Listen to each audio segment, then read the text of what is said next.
Hello, hello, hello, everyone. Welcome. Welcome once again to Satsang. So good really good to be here. This is my favorite day of the week. The thing I most love to do is sit here and talk about that which is the most important thing to be talked about in the world at any time, in any place. Because what could be more important than knowing who you are? I see all sorts of things on all sorts of memes and advertisements and comments throughout all of the social media about the good life and about evolving and growing and developing and being and doing everything you could ever dream of. All of that's well and good, but it's such a simple thing to consider that if you don't really know who you are, how can you possibly trust your desires, your ambitions, your aspirations? If I feel incomplete in some way, all of my desires and aspirations are of necessity going to be about trying to fill up that absence of wholeness or completeness. It's inevitable. I mean, this is what we human beings do. We seek to complete ourselves. And in that completion, that the completion of that is what we would call happiness. Peace, the end of the road. Oh, I finally arrived. I've attained. I am stable. I am set. I am okay now.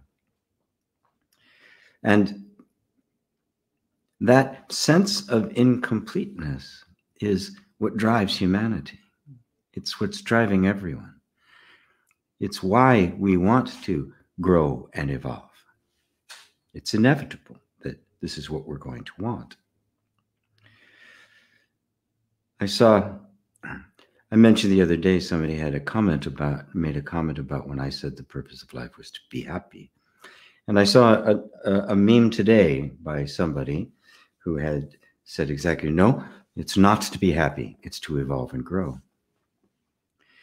And I thought to myself, but evolve and grow into what? Misery?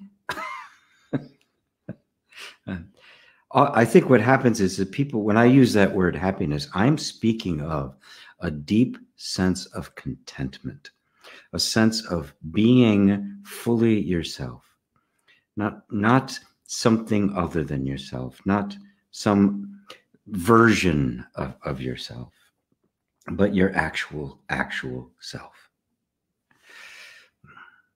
That's what I mean by happiness. It's just being yourself, being self-expressive as you actually are, unapologetically yourself. This doesn't diminish evolution and growth, a forever unfolding landscape.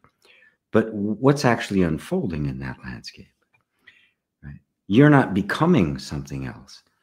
Different aspects of your infinite nature are appearing.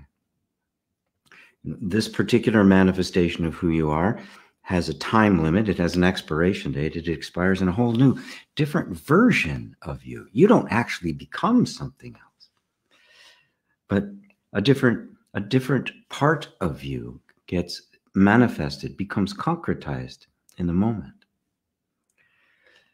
So there's no actual contradiction between the timeless, changeless essence that you are and its infinite nature and the constantly evolving, growing expression of that infinitude. Because what could express infinitude? No one thing could. To express your infinitude will take eternity. It will never run out. But happiness is simply No internal contradiction whatsoever. It's a sense of well-being that has no dependency on anything external to itself. And the only place that can be found is in knowing yourself as you are. If you mistake yourself for somebody else, it doesn't matter how much you evolve and grow. You'll be thinking of evolving and growing as the attainment of something, trying to get something, trying to hold on to something. But if you discover that which you actually are, your infinite nature, well, that striving goes away. Happiness is no longer dependent upon a condition, whatever that might be, right? An attainment, a relationship, wealth, money, anything external, status, achievement, goal realization. A sense of knowing who you are that is absolutely rock steady and the same, no matter what the circumstances are. That's true happiness. That's contentment. And to me, that's what this is. That's what this is all about. This is the whole point, right? And if you're not feeling that sense of contentment, the reason is because you're not being fully yourself. Because to be yourself is contentment. Because what else can you be? Where else can you find effortless being? Except being that which you are. This is the beauty of the existential inquiry. This is what Mooji loves to refer to as the isness. It's what is. Not what's becoming, but what is. And what is can never be what is not. And therefore, it had no beginning. You didn't create it. You don't have to maintain it. It's self-sustaining. Where else could there be utter stillness, utter peace and contentment except there? So that's why we're here, folks. That's why it is the most important thing in the entire human kingdom. That is why it is the answer to all the world's problems, because all the world's problems are caused by the seeking of happiness where it isn't. And the inevitable stupidity and barbarity and greed that arises out of that fundamental ignorance of thinking you're someone you're not. So who are you? You are the infinite one. And I know me just saying that to you, you are that infinite one, whether you believe it or not, isn't enough to break down the walls of the mind. But it's the direction. It's the direction to look. And if you're looking in that direction, you're going to see it. Right? If you're looking over there, you're not going to see what's over here. So look here. And this here is here. I'm not asking you to look anywhere to anyone other than your actual self. But be willing, courageous enough, bold enough to question all the assumptions you hold about yourself, all the things that have made you feel safe, that you want to believe that aren't actually true, that don't stand up to scrutiny. Yeah, this is non-dual self-inquiry is not really for the faint of heart. It is not a nice spiritual practice that's going to make you feel good. It's going to make you good at feeling. And there's a big difference. So anyway, welcome once again. I'm going to start going through the queue here, as I am wont to every week, sipping on my mate. Roberto in Spain. Hello, Roberto. Hello, Hendrik. And, oh, sorry. I pressed the button, it starts showing up. Robbie in Romania. Stormy, Sweden. Hi, Merck. Good to see you. Rosario in Madrid. Suzanne. Hey, G and all. How to raise children consciously. Well, the short answer is become conscious yourself, right? Because obviously if you're not, all they're going to learn from you is your unconsciousness. So it has to start with you, right? Becoming increasingly conscious. And here's the beautiful thing about awakening consciousness. You don't have to figure out what to do with it as it awakens. It comes, batteries included. It knows what to do, because awakening isn't just personal. The awakening is to the awakening to yourself that is beyond the personal self. It is the direct condensation, a direct arising out of the infinite field of unlimited intelligence, wisdom, discernment, creativity, gentleness, compassion. That's what is awakening. It's not personal. It's not you're awakening, and now what do I do with this awakening? The awakening brings its own wisdom and guidance with it. Right? So all you have to do is be willing in every moment to want to experience this moment as the awakened one. That's all you have to do.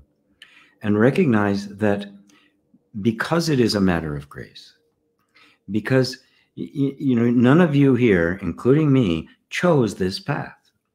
It's not the path that people sign up for. Right? Oh yeah, I want to inquire who I am and scrutinize every single assumption I have, and go through a spiritual crucifixion to no, thank you. I don't want that. I just want to meditate and be a vegan and play with crystals or something. Not to diminish any of that, but it doesn't show you the way to the self. That desire was kindled in you from the truth of you revealing itself to you. So it wasn't even your choice, which means that everything you in your life you had experienced had been bringing you to this. Now, when we understand conditioning and how it all happened and the misery it's caused us as parents, of course, the last thing we want to do is inflict that on our children, right? But the very same beautiful process and divine hand that is bringing you to and through awakening is bringing them through it. And you have a role to play in that.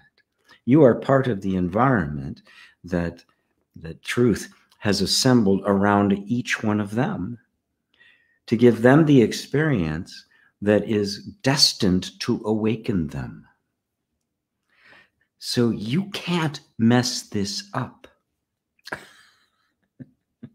And even the desire to free your children as much as you possibly can from anything other than what is absolutely necessary is also an expression of your own beauty. It is an expression of the fact that you're already awake. The unawakened person doesn't even ask that question. They don't know that question can be asked. They're just acting out the patterns and the beliefs and the assumptions that were programmed into them. So really rejoice in the fact that the awakening is happening for you. And because it's happening for you, it's happening for them. You can't help it. It just can't help it. However, it may come out in your actions and your thoughts and your feelings. Most importantly, don't think of them as these helpless creatures who are going to be subject to horrible things because of conditioning. Don't hold those thoughts about them. It's not true. Right? The truth is, the real you was never conditioned. And that is the gap. That's what we're opening up.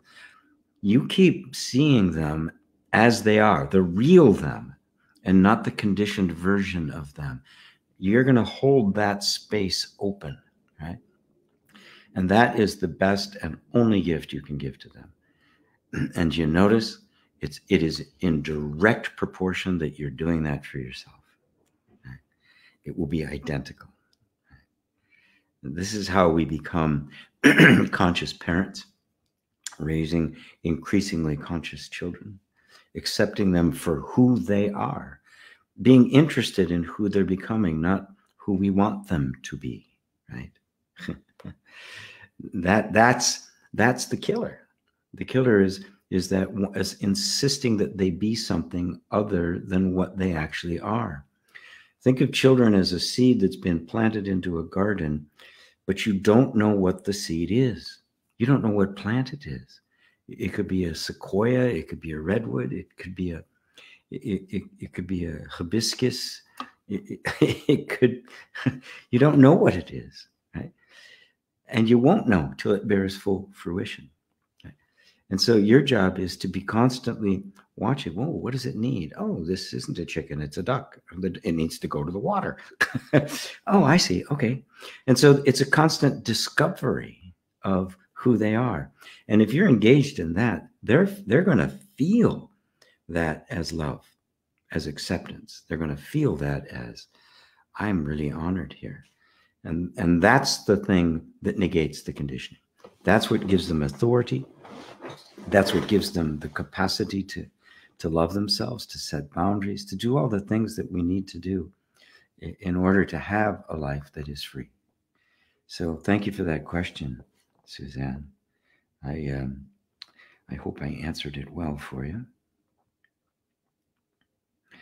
Karen, hi everyone. Hi GP. Is it possible for one not to perceive through memory? Yeah, you're doing it right now.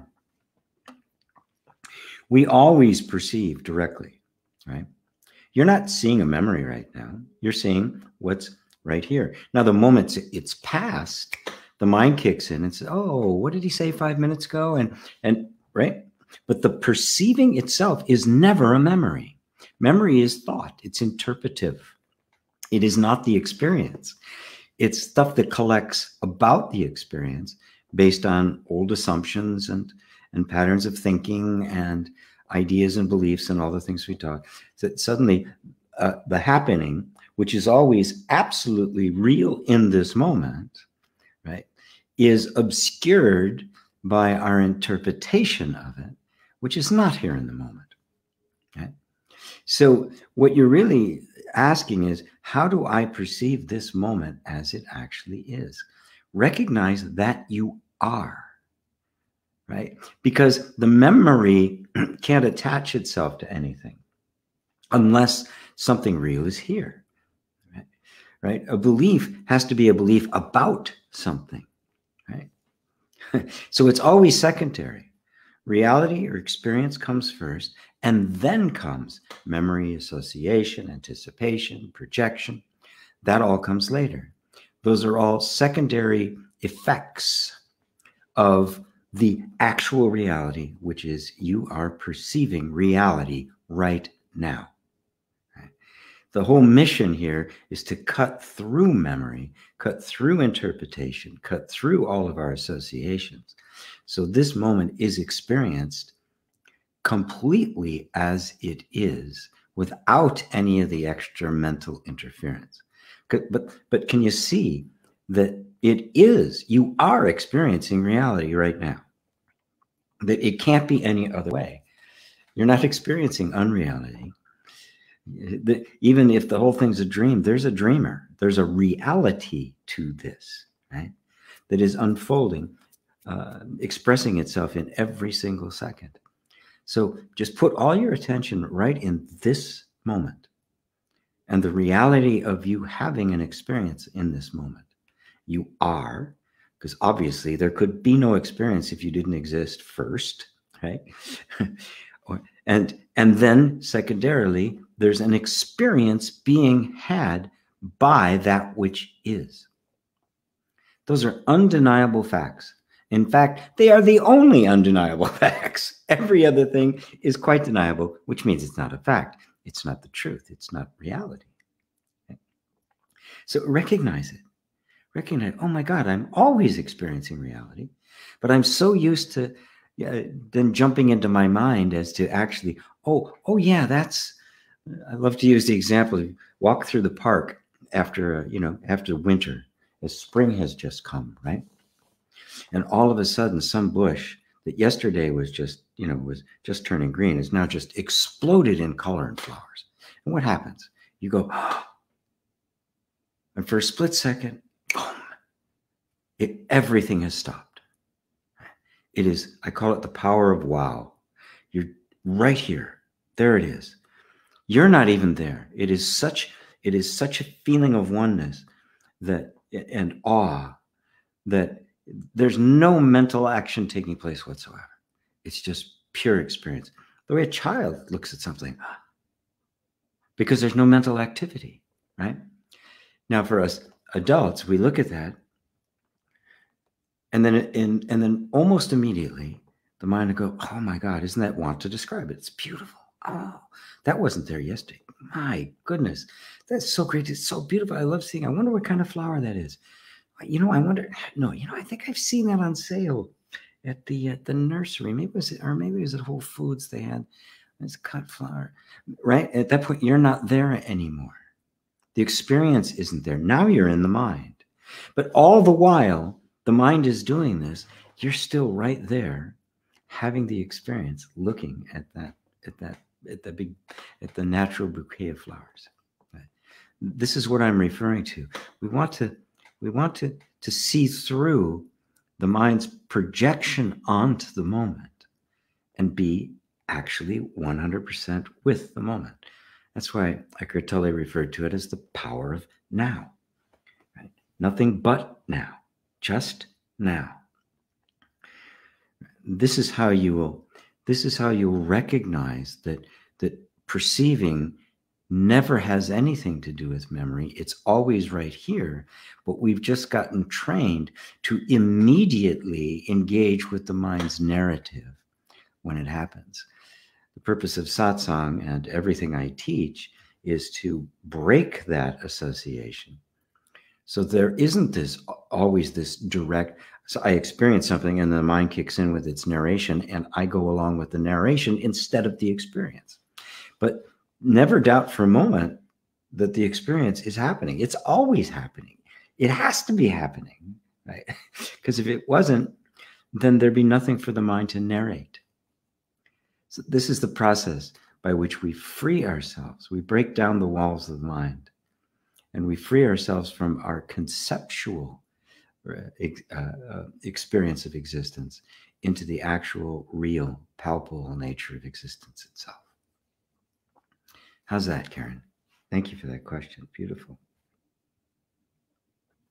Lola, hello, G. Is it possible to find out if I have already lived, and if yes, particulars about my past life? Is it possible to find it? Well, I can already tell you have, right? Period, right? Yeah, of course, you don't have to take my word for it. Really, the best thing you can say about what was there before you were born is, I don't know. I don't remember. And what's going to happen after you die? I don't know, right? So from the point of view of the limitations of the mind, it can't go beyond the experience that it had, right? And therefore, it can't say definitively, objectively, yes, I'm going to exist after I die, or I won't. Neither one of those could actually be said, even though from the perspective of our normal way of discursive reasoning, right? Same thing for before you were born, right? You don't know. I don't remember, right? So I can either assume that I was or assume that I wasn't, right? I've had enough personal experience with working with people and the kind of traumatic material that might come up that I have enough personal anecdotal evidence for me to go, yes, right? And it would make perfect sense. If you add into that scriptural references to it, the Buddhist references, Hindu references to it, even Christian mystic references to it, you see that there's a lot of authority for assuming that there is, right? Now, the next question. Who is Brian Weiss? Yeah, Dr. Brian Weiss, who's making his whole living about past life regressions, teach other people how to do it and that sort of thing. And he does it in a therapeutic setting. Now, when you're having an experience like that, it is a very subjective experience, right? And a lot of what may come up as genuine memories of past lives, but because you're not in that life anymore, the context of it is removed. The interpretation of it's going to be in this life. And that can be therapeutic, right? If you find some kind of traumatic energy that's lingered from a past life in this one, you can dissolve that traumatic energy just the way you would a trauma that happened in this life. So there's a continuity there that contributes to energetic healing. Right? Now, is it necessary to know the particulars of a past life? The answer is no, it is not. And in fact, to simply try to get the particulars is counterproductive. It doesn't actually help in the assumption. That is the mind trying to control the act of healing. It is trying to control the energy healing, where the healing needs to take place is on a level way below where the mind can go. It is a level that is prior to mind, right? As is all experience. Mind is a secondary thing. It comes later. Cognitive or discursive reasoning and the like, it comes much later. It's interpretive. It's not direct. Right? So you don't need to know those past, anything about your past life. You don't. Remember that when you were living that past life, you had past lives. And while you were living that, you were so convinced that this is who you were. I am this. And you thought that you're going to be that after you die. You were that before you were born. What I ask is this. If in every single life I had, it felt just like this one, right? I believed this to be me. You know, I'm a man. I'm this age. I was born here. I talk like this. I was so convinced that that was me, and it's not me anymore. And I've had literally thousands of those. What is it that went from lifetime to lifetime to lifetime? The lifetimes themselves aren't nearly as important as that which is experiencing them, is it? And isn't that what you really want to get to? Who you really are? That which has had all of those experiences and mistakenly identified with all those experiences? Now, in my work with inner reconciliation, the way I teach people to process this for themselves and for others is you simply let the energy lead you, right? If you're listening to the energy in the body, you're listening to the distress, you're listening to whatever the particular feeling is, and you stay with it long enough, it may reveal its whole story to me. And I've had it. I've had people go into some really strange states of mind right in front of me, where they were literally reliving events, traumatic events from past lives. And it was clear that that's what was happening. But I didn't go looking for those. I simply gave the energy permission to tell me whatever it needed to tell me in whatever way it needed to do that. And it did. The end result, healing, right? I just created an environment, and I trust the energy to do what it needs to do to clear away the obstacles that are in the way of it fully expressing itself. And I continue to ask the bigger question, who are you? Right? Who is it that had those experiences? If you know that, you are free forever from karma.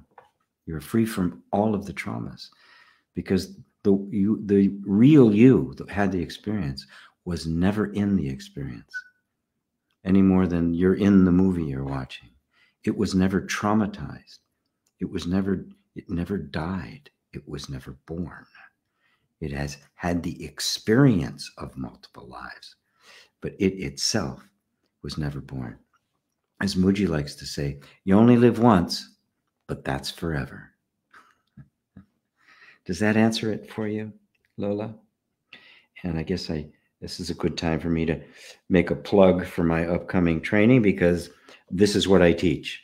What I was just describing you, how to create an inner environment where whatever needs to come up comes up, right? You're not directing it. You're not telling it. You're not going after it.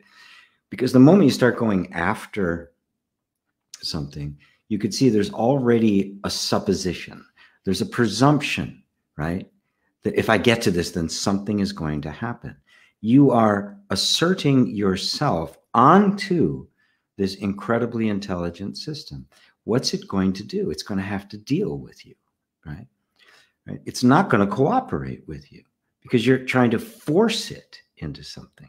Right? And that's literally what we do. That's what all self-help is, right? Is trying to force the system into a different position. Right? Because somehow we've gotten this idea that we know better.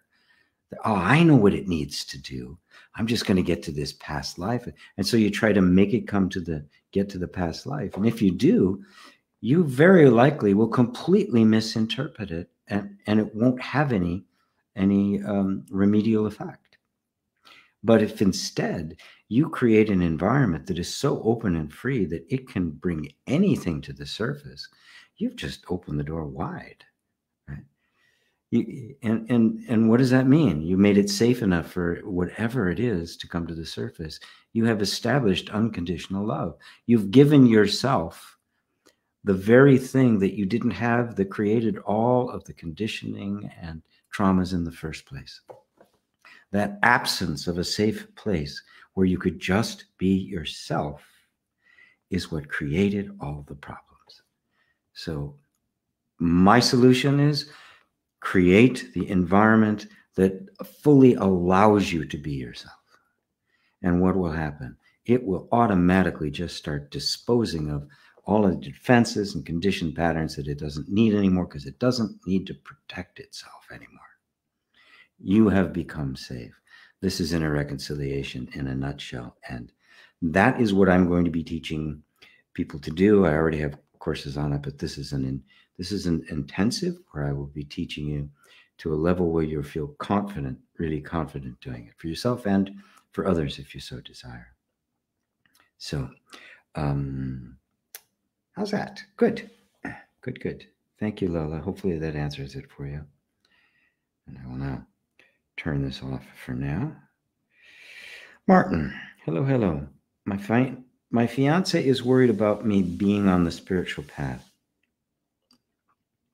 She thinks when I'm enlightened someday, eventually, I would stop loving her. Ah, that is so beautiful. That is just so sweet. It touches me. He continues, I know spiritual teachers like Eckhart Tolle, Rupert Spira, Adyashanti who are married. Yeah. So is it possible for an enlightened being still to have romantic feelings for another person? Oh my God, yes. Still be in love? More so. More so. Because there's genuine intimacy. The potential for genuine intimacy is there. The potential for celebrating human life is there. None in the overhead, right? See, the whole making a taboo of sexuality and those relationships emerges out of the understanding that it's a place for us to easily get stuck, right? We can begin to think that my life is about having this perfect relationship. And we can get really caught up in that whole struggle.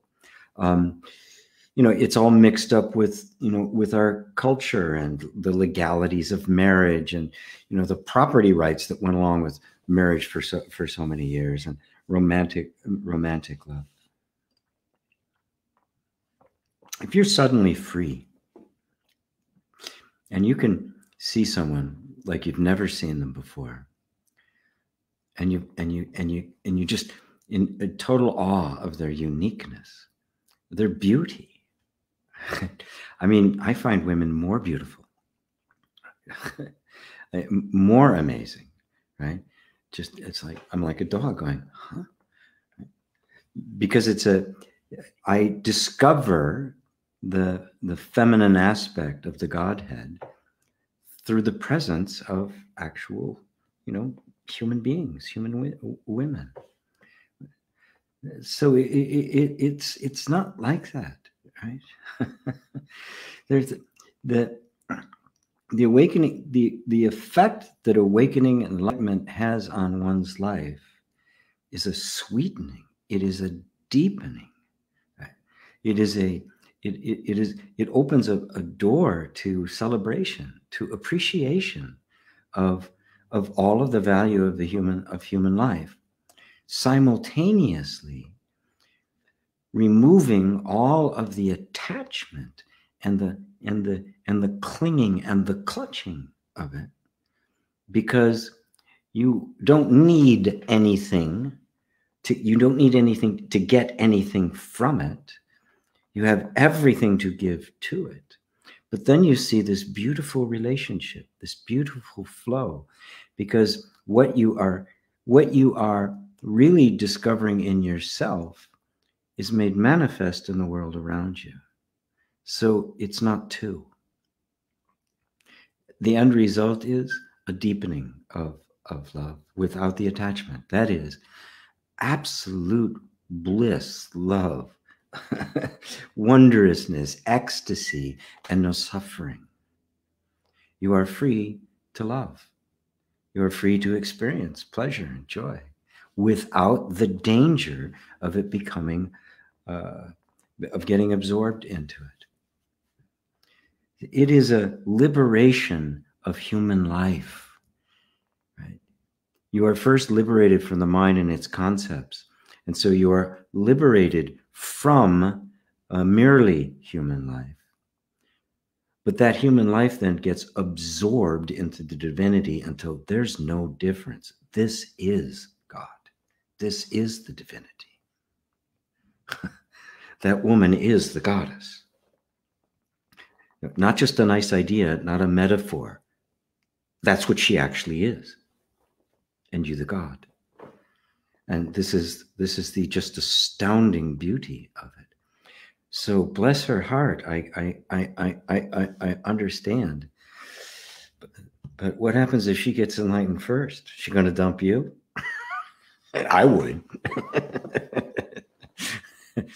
Because you don't know, right? You're on the path, you you're going to get it, but you have no idea. One day, completely unexpected, boom, you're living with a Buddha. Now what do you do?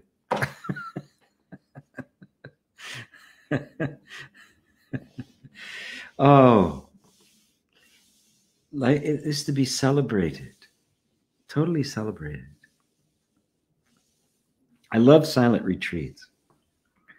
But I also think that on retreats, that there should be some periods of silence and introspection, and other periods, especially around meals, where people should be celebrating each other. It should be lively and engaging, and the sense of an other. There isn't any real other. There's only the self. But that self manifests itself in many. I mean, what would love be? If it would be purely theoretical if there were not two to love. It didn't manifest itself in some form. And in order to manifest, there has to be form. There has to be many. I mean, what would music be without a song? It is that utter beauty manifesting itself. But if we see that what is manifesting is not the essence of it, is not the substance of it, we realize that the form can constantly evolve, constantly change, and we never lose the essence of it. It will always be a different aspect of that same indescribable, infinite essence. This sanctifies human life. This turns water to wine. Right?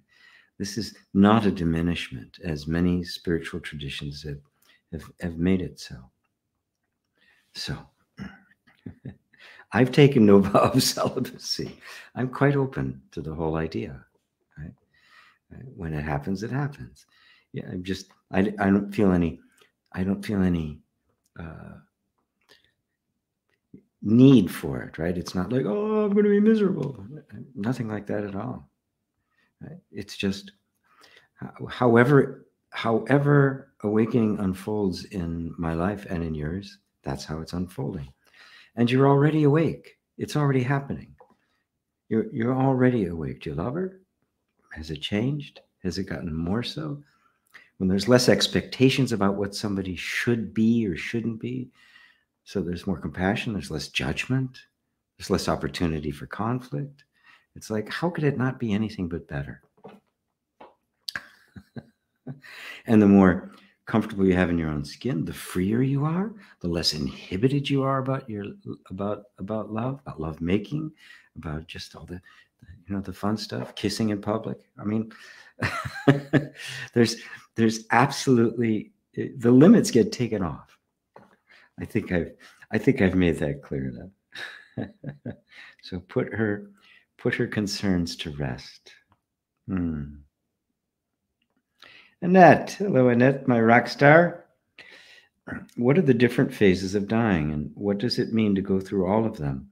I know nowadays we're in hospital and connected to a machine, you cannot die properly. What are the consequences of that?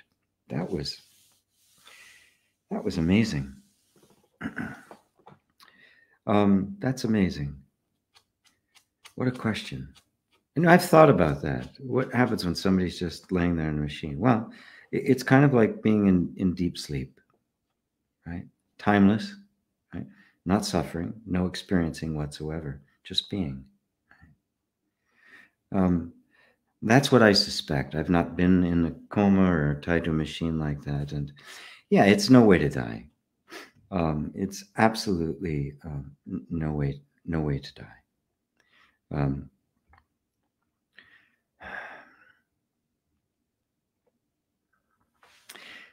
Different phases of dying. Yeah. We have to understand that dying it is not a moment, right? It is a birth and death are a cycle that are going on constantly, billions of times a second. Right? Cells are dying and being reborn. Some thoughts are being abandoned. New thoughts are being constantly coming up. New feelings, new sensations are flowing through us. The old ones are gone, right? The various phases of our lives. The adolescence dies to puberty, which then dies to the teenager, which dies to the young adult, which dies to the adult, which dies to the old guy, right? It is not a thing. It is not a moment, right? It is the nature of life itself. Birth and death is life, right? This is the cycle. This is Shiva's wheel. Salvation, redemption, awakening is when you recognize that you are not that you are the timeless, changeless, deathless entity that is aware of Shiva's wheel. Because something is aware of Shiva's wheel.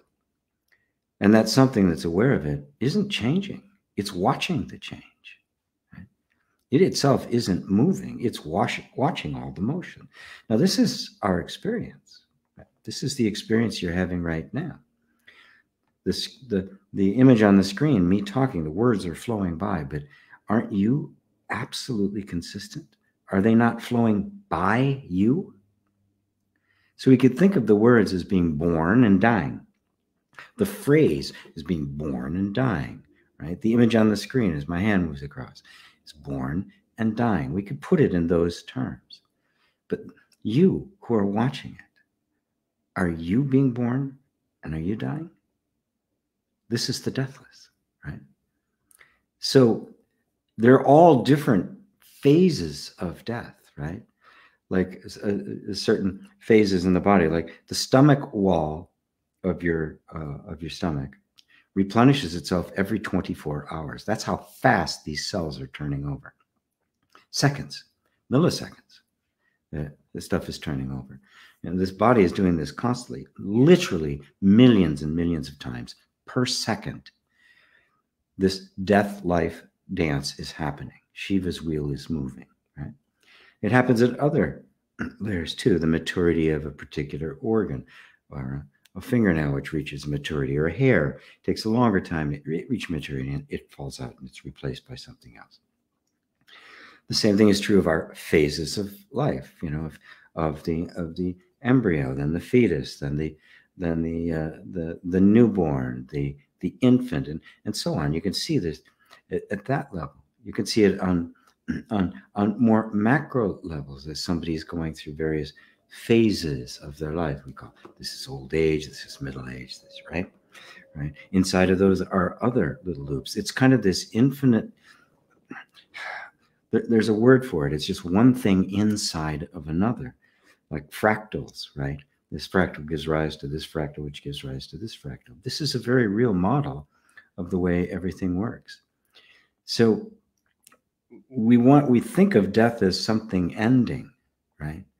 But see if you can find the point at which something actually ends, right? Even if I was to take this cup that I'm sipping on, it's going to get cold. I got to keep it up. And I melted it down. It would all be here still, every last bit of it, except the cup. Now, did the cup die? I've taken all of the elements of it, which are still here. I've melted it down. Or a glass, and you break it and you crunch it back into right back into the silica out of which it's made. The glass is gone. Did the glass die? Or was it just a momentary form and wasn't really born at all? If we really understand death, we see that death doesn't really exist. It never really happens. Now, from the experience of everyday life, right, it's important to understand it at that level so that when you look at everyday life, you see that that's the theme that's actually going on. And yes, because of certain circumstances, somebody's the body continuing to pump itself along, right? It appears as though it's continuing to going, and sometimes people come back into it later, and sometimes I think they just leave. It's gone. We have a bunch of machines going, and it's nothing but a machine, but there isn't anybody there. They're long gone. They're wherever they're going to be next. Just maintaining, just us, hooking up machines, maintaining the body doesn't force them to be here. Doesn't force them to hang on to it. Right?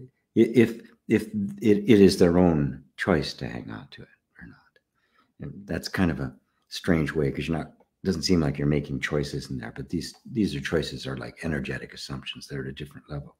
Maybe something you don't want to let go of quite yet, or whatever.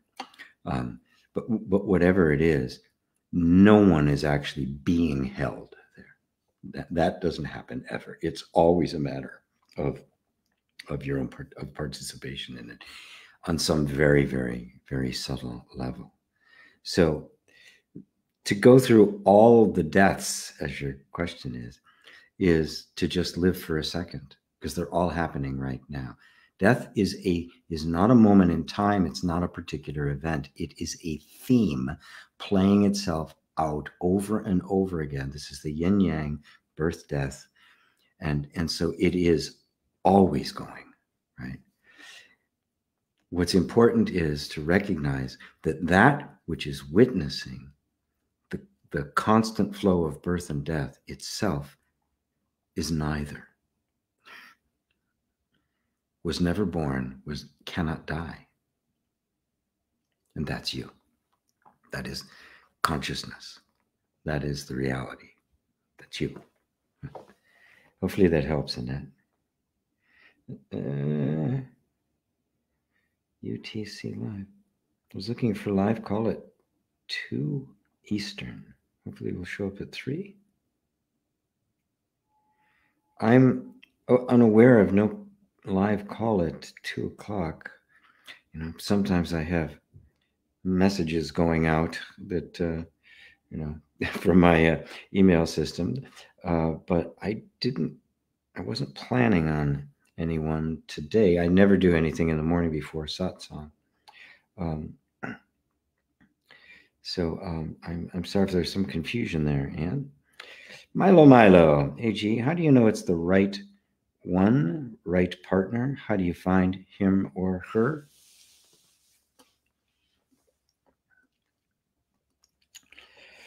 Trial and error. Oops. First off, yeah.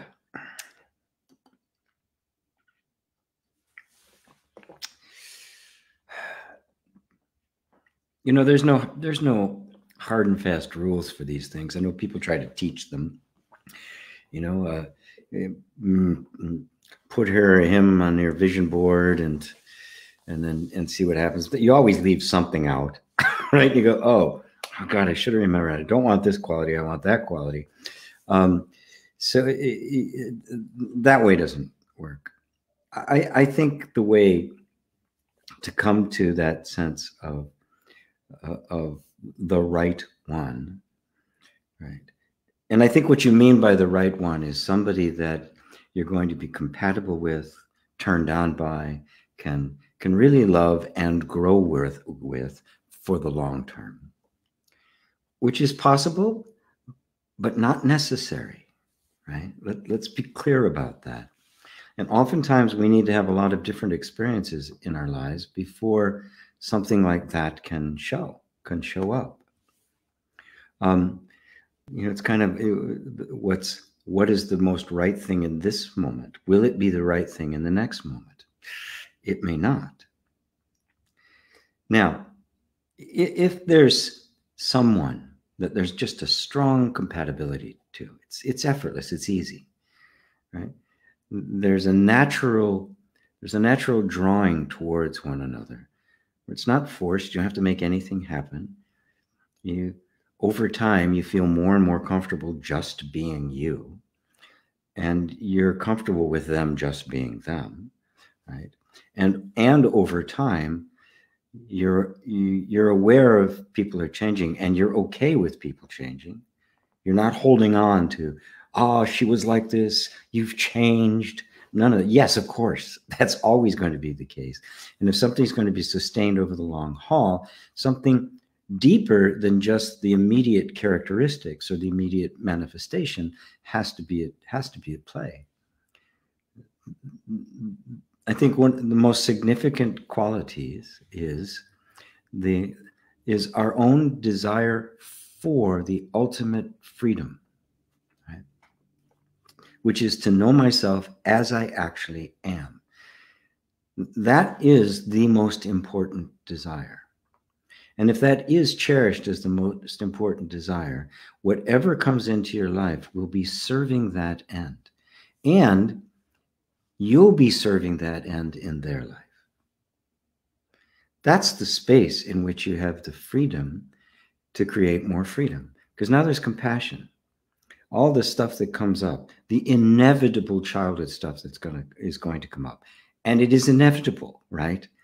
In every relationship, she's always going to be part mommy, and he's always going to be part daddy. That surrogate stuff is going to going on. If you're both conscious of it, it's the most wonderful place in which to become free of the old stuff, the old compensating for the parenting and love that you never got.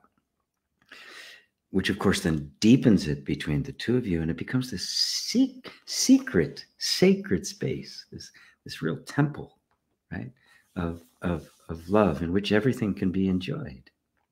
So how do you know? It's the wrong question. Don't try to know. Notice even in the asking of the question, we're trying to make it safe. It's not safe.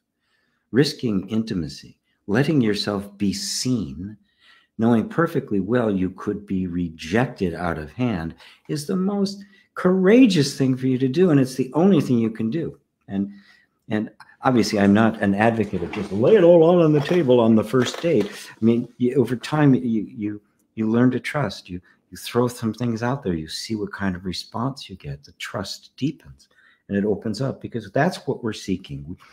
In a relationship, in a romantic relationship, what we are really seeking is reunion with ourselves.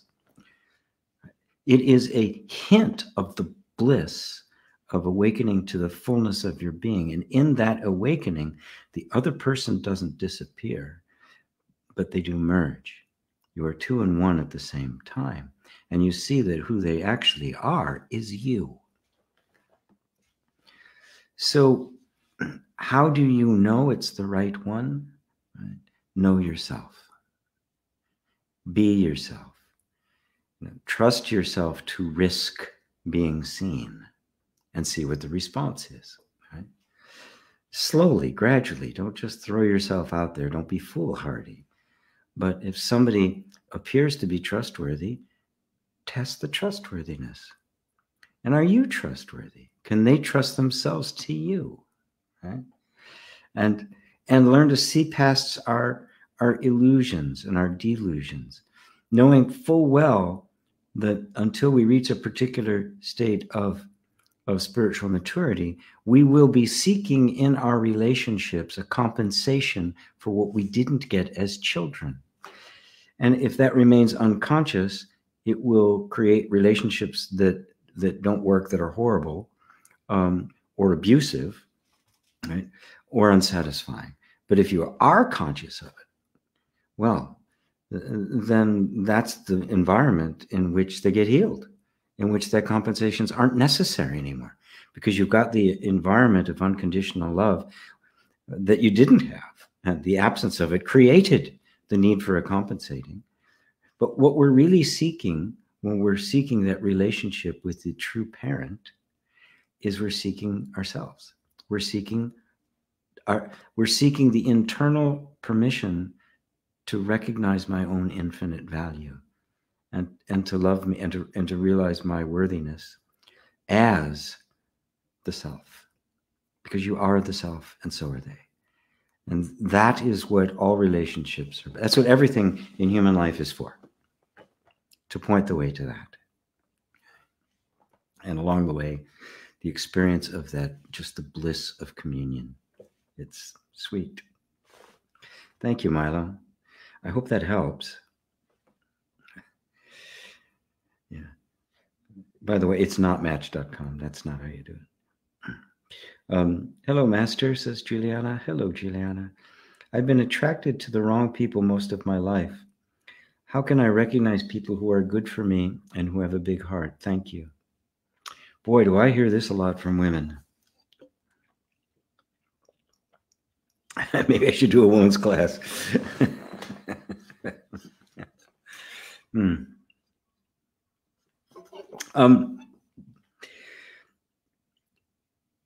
When we are attracted to the wrong people, that is, when you say wrong people, what you mean is it's not satisfying. You end up getting disappointed. You give too much, you get too little, right? And it's just unsatisfying. You don't feel seen and loved for who you are, right? Being forced into a shape that's not natural to you. Now, the reason this happens is because as a child, that's what happened. You were forced into a shape that was unnatural to you in order to survive in the environment you were in. This is the nature of conditioning. Please take my inner reconciliation courses, because I go so much in depth as to how this whole thing works. You'll never be confused about it again, right? And so what happens is that the nervous system, because it becomes adept at protecting you within the this environment, right? And it gets different patterns of behavior and thought patterns and sense of identity that succeeds in surviving, not thriving, but surviving in that environment. It wants to maintain that environment, even though it sucks, because it's familiar. And by familiar, I mean it knows how to work in this environment. It knows how to keep you safe as long as you're here. So it will resist going to someplace even better, because it doesn't know if it can keep you safe there. So it keeps you shut down. It keeps you invisible. And so we will tend to attract the wrong people into our life. Why? Because we know how to keep hidden from them, like we learned how to keep hidden from our parents. We can recreate that same environment. Now, a sign of spiritual maturity, a sign of awakening, is when you recognize that you're doing it. Okay, I look back now, my last 5 relationships, My God, they were all the same. I kept doing the same thing. So just look at it. Okay, what was it, right? The initial attraction. Look at it. Look at it closely. Put it under the microscope. What was drawn? What was I feeling there? What was I anticipating? And let yourself really feel into that, so that you can get to know the trigger that is saying, this is a familiar territory. I can remain the same person I am if I go here. And then I will avoid intimacy, because that's really what I'm trying to avoid. Right? And then I'll be able to waste some more time here, and then can be discouraged after it's done, and I can wonder why I did it again. Right? This is all part of the thing. Right? So let me bring you back to you. Right? Who are you? Right? For a moment, let's not focus so much on fixing the environment here that will allow you to have a truly intimate relationship.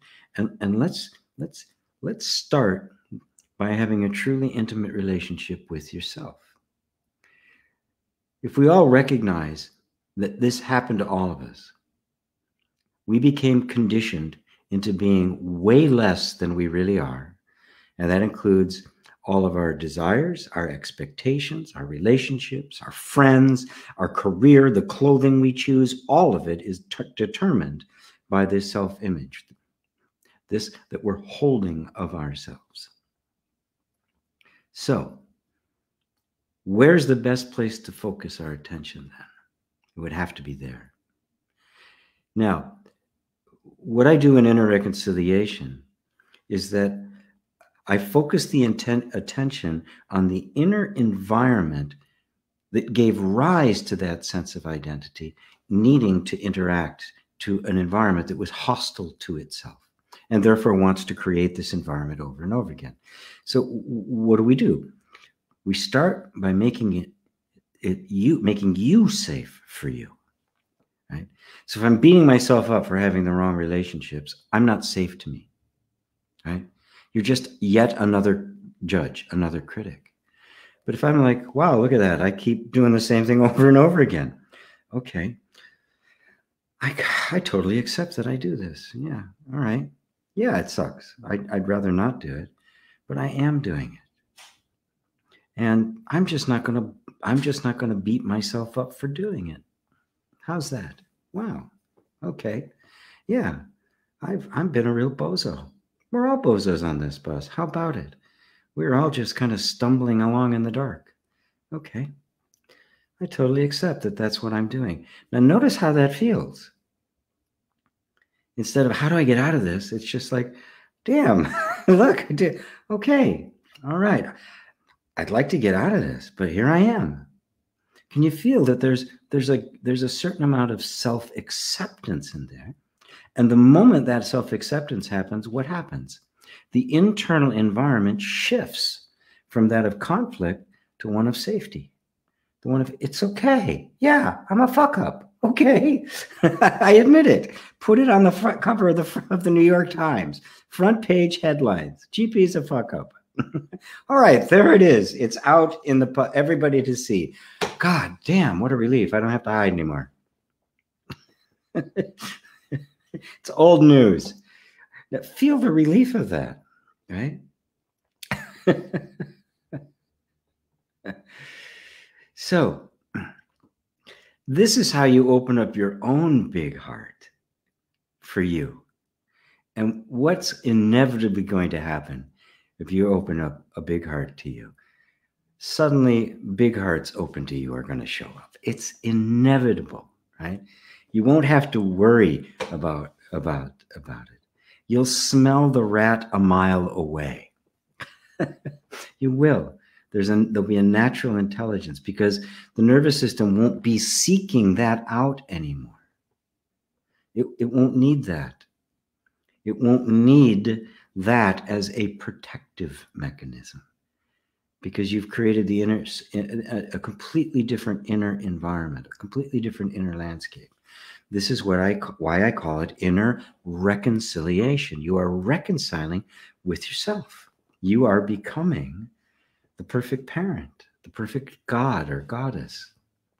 You are developing real unconditional love. That is the door to wisdom. That will make everything crystal clear, right? And that's where it starts. That's why I talk about inner reconciliation. That's why I teach it. That's why I'm hawking it all the time. It's pretty much all that's on offer. Wonderful. Wonderful. Does that help, Juliana? Beautiful. Oh, I so want to see human relationships so redeemed from the disaster that they've become. Robbie, in Romania, asking for a bit of help. I've got a passive attitude on life, work, goals, responsibilities, relationships that makes me wait for circumstances to occur in order to move fully and willingly in a direction.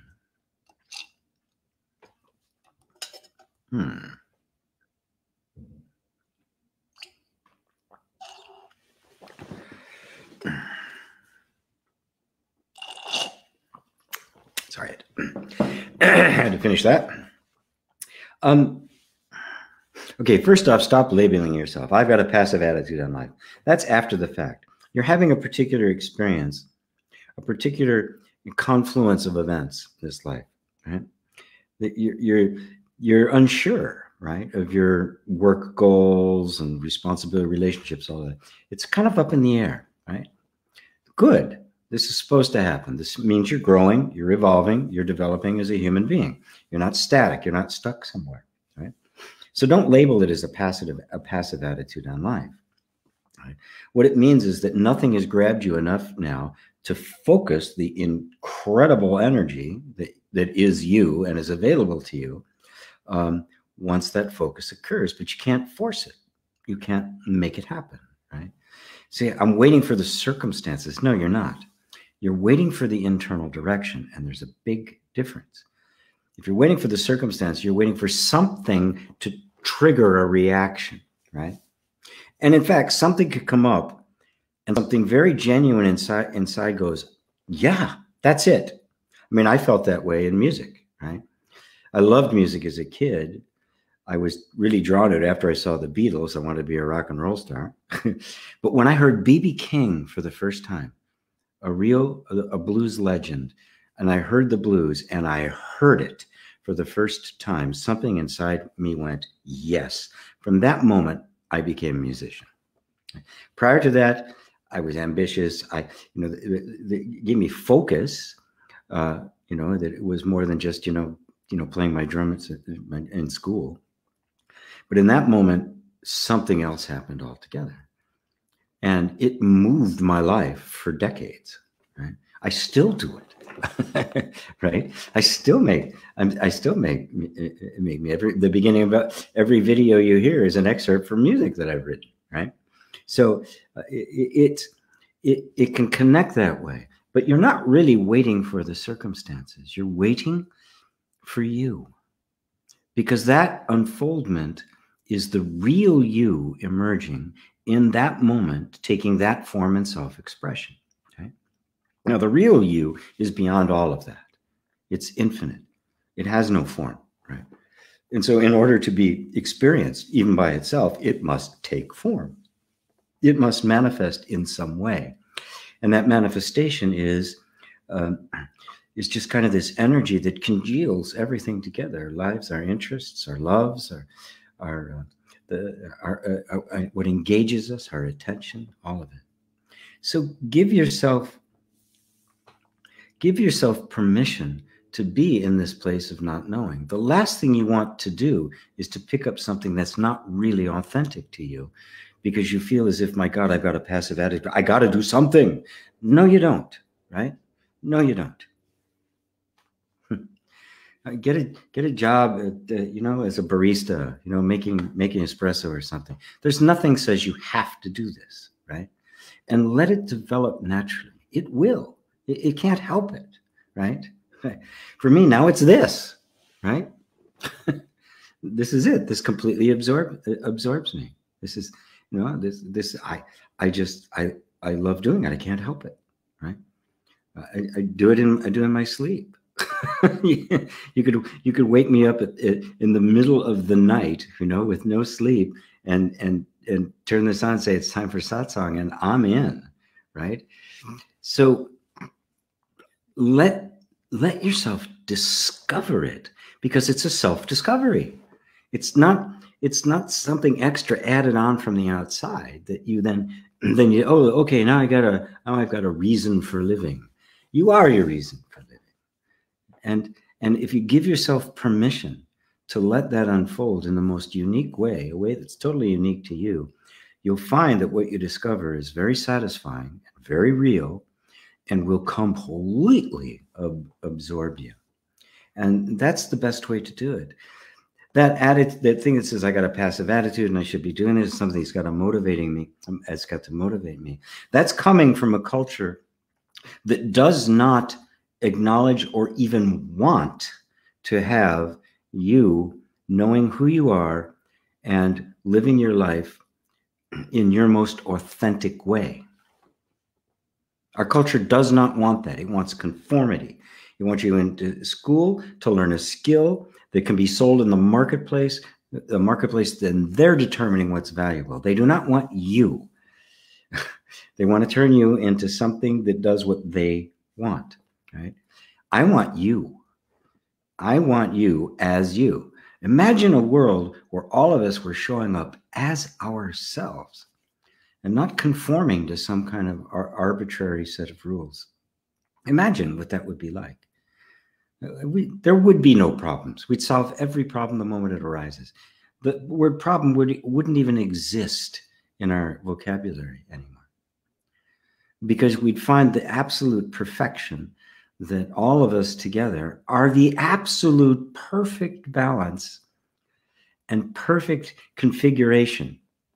And the new ones being born and those of us moving on, that it maintains a perfect equilibrium, because everything is doing its part. Like every cell in your body is doing its part, and that's all it has to do, is its part.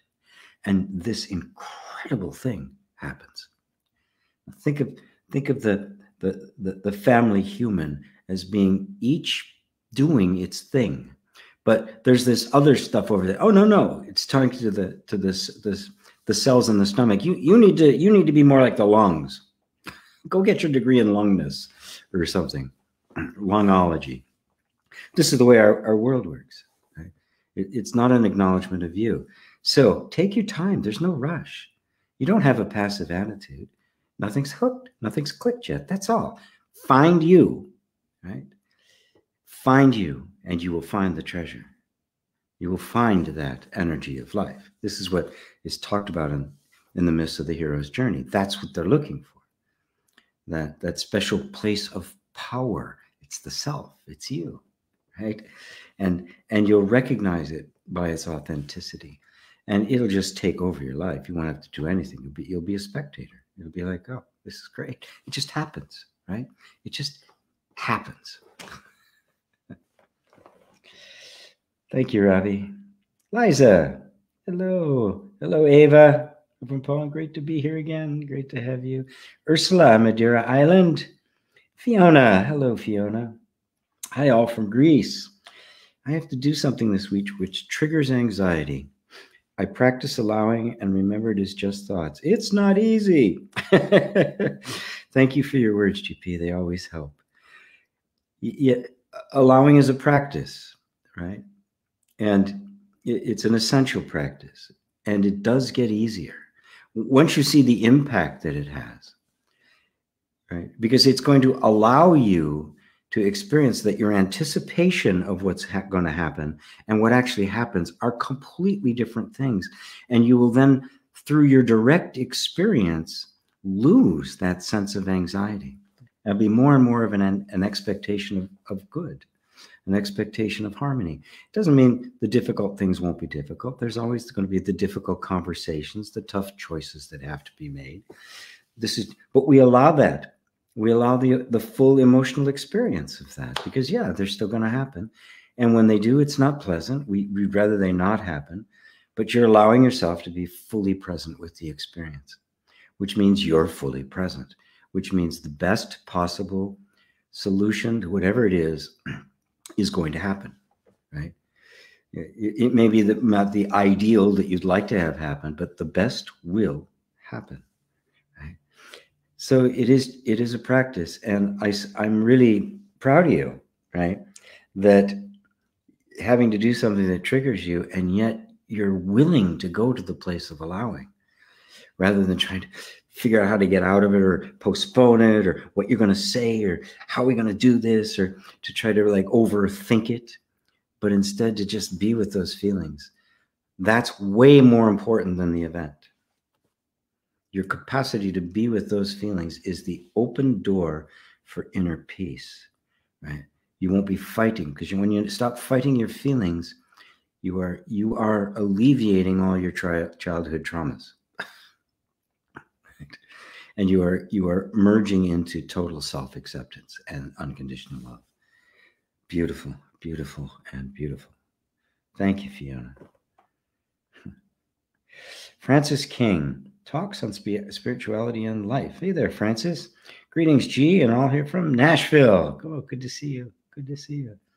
There's Bob in Serbia. How are you doing, Bob? I have gotten your email. I think I got the last email from you, and I think I owe you a response. Jay, Hariom G, and everyone. I was contemplating the question of how one could show less interest in thoughts, and I'm aware of thoughts arising, feelings associated with it, sometimes following a certain... Where are you? Oh.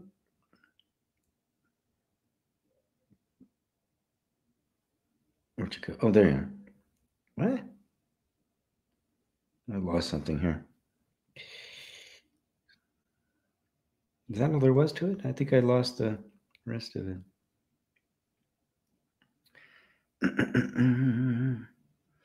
Sometimes following a certain... That's all it says, and I can't find anything after that. Oh, there it is. Thought. There it is. Sorry. Okay, let me go back for a second. I'm aware of thoughts arising, feelings associated with it, sometimes following a certain thought, and afterwards realizing I drifted off, LOL, I realized, okay, what am I doing? These happened, and go, let's push the attention back to me who's witnessing all of this. That's it. Beautiful. But then a thought arises, is this effortless? But isn't that just a thought? Right? And look, the mind is quite capable of twisting the non-dual language to keep you engaged. Oh, this is supposed to be effortless. It's effortless when it's effortless. If the effort is being directed wisely, of course there's going to be some effort, right? When you first realize your mind is constantly being distracted, drawing into things, narratives, conversations, thought patterns that you don't really want, the very fact that you realize that is moving the effort, right? So yes, there is a certain amount of effort, but that effort's being informed by something, right? It's this idea, it's effort. It is effortless. Who you are is effortless. The truth of you is effortless, right? What is, right? It doesn't have to try to be what it is, right? It just is. So this is your true nature, right? There's a spiritual practice or a spiritual path that we walk, right? Which is the full realization of your effortless being. And for a while, it may seem as though it requires effort to do that. But you'll eventually find that even that which seemed to be needing your effort, your participation, was itself happening all by itself.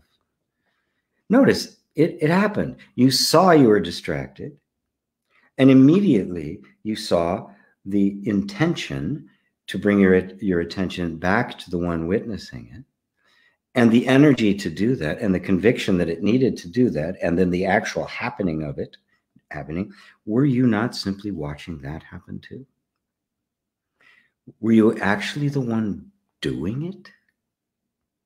Or did it happen automatically simply because the insight happened that said, mind is over here. No good, no good. Mind need be over here. And attention went over here. Right? Didn't it just happen automatically? Right? Then the mind says, well, that took some effort, didn't it? Did it? Right? The moment that seeing took place, could you have stopped it? Oh, no, I'm going to put my attention on these horrible thoughts. I really want to keep it here. Would you have done that? Right? Did you really have any input at that moment? I mean, when you were distracted, even the very fact that you noticed that you were distracted, did you create that? Was it your effort that made you realize that? Or was it a sudden inspiration? It was all effortless for you. You just didn't realize. The mind keeps calling it effort. It's never effort for anyone, really. But I don't always put it in those terms because it can seem it can seem a little bit too obscure, right? But it is. There isn't actually any effort. It is happening all by itself. It always has, and it always will. But at a certain level of development, I'll say, yeah, it takes a little effort. Oh, put your attention over here. Even when I teach meditation, especially in the beginning, so bring your attention, just put it on your breathing. Right. Great. Yeah. Now that appears to be requiring effort, but there's a payoff there, right? Because suddenly things begin to calm down. It feels better. But what we're doing is simply bringing direction. The only reason they'd even be willing to do that is there's already been an opening that is having them listen to me guide them in the first place. So you could see none of this is really personal doing. It may seem to be personal, but it's impersonal. The impersonal always acts effortlessly. The personal always believes in effort, but in fact, it never does anything ever. So how's that, Jay? Does that do it? Andy BB, hi, folks. Lots of love to you all from Malta. Malta, another one from Malta. Got 3 people in Malta. 2 of them I have taken my training classes. They're going to transform Malta, that's for sure. Let's see. Faith, hi, my sheik and my spiritual tribe. I have people saying that monogamous relationship is a type of attachment. What do you think about it? With all my ex, I have never lived infidelity, yet the idea of open relationship or polygamy makes me nervous. Even watching that in movies, I can feel that on my body. What would that mean for me?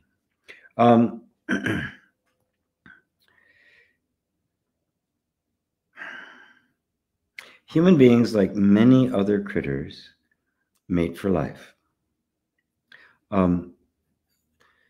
We do, right?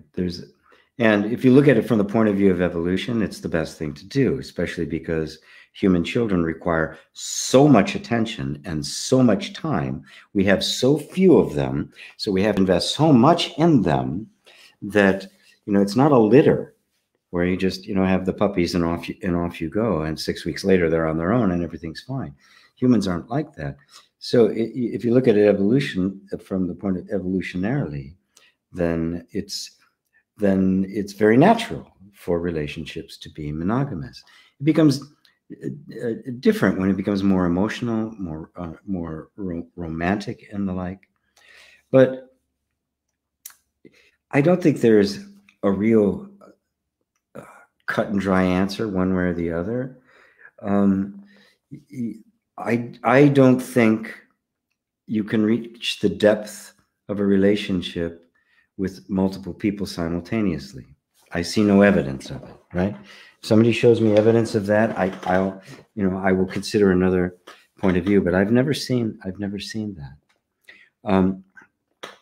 Is monogamy an attachment? It can be. Anything can be. You could turn anything into an attachment, right? It depends on what is your intention, and the whole motivation and what you're doing with the relationship. What are you making it, right? Traditionally, relationships were just determined by the culture.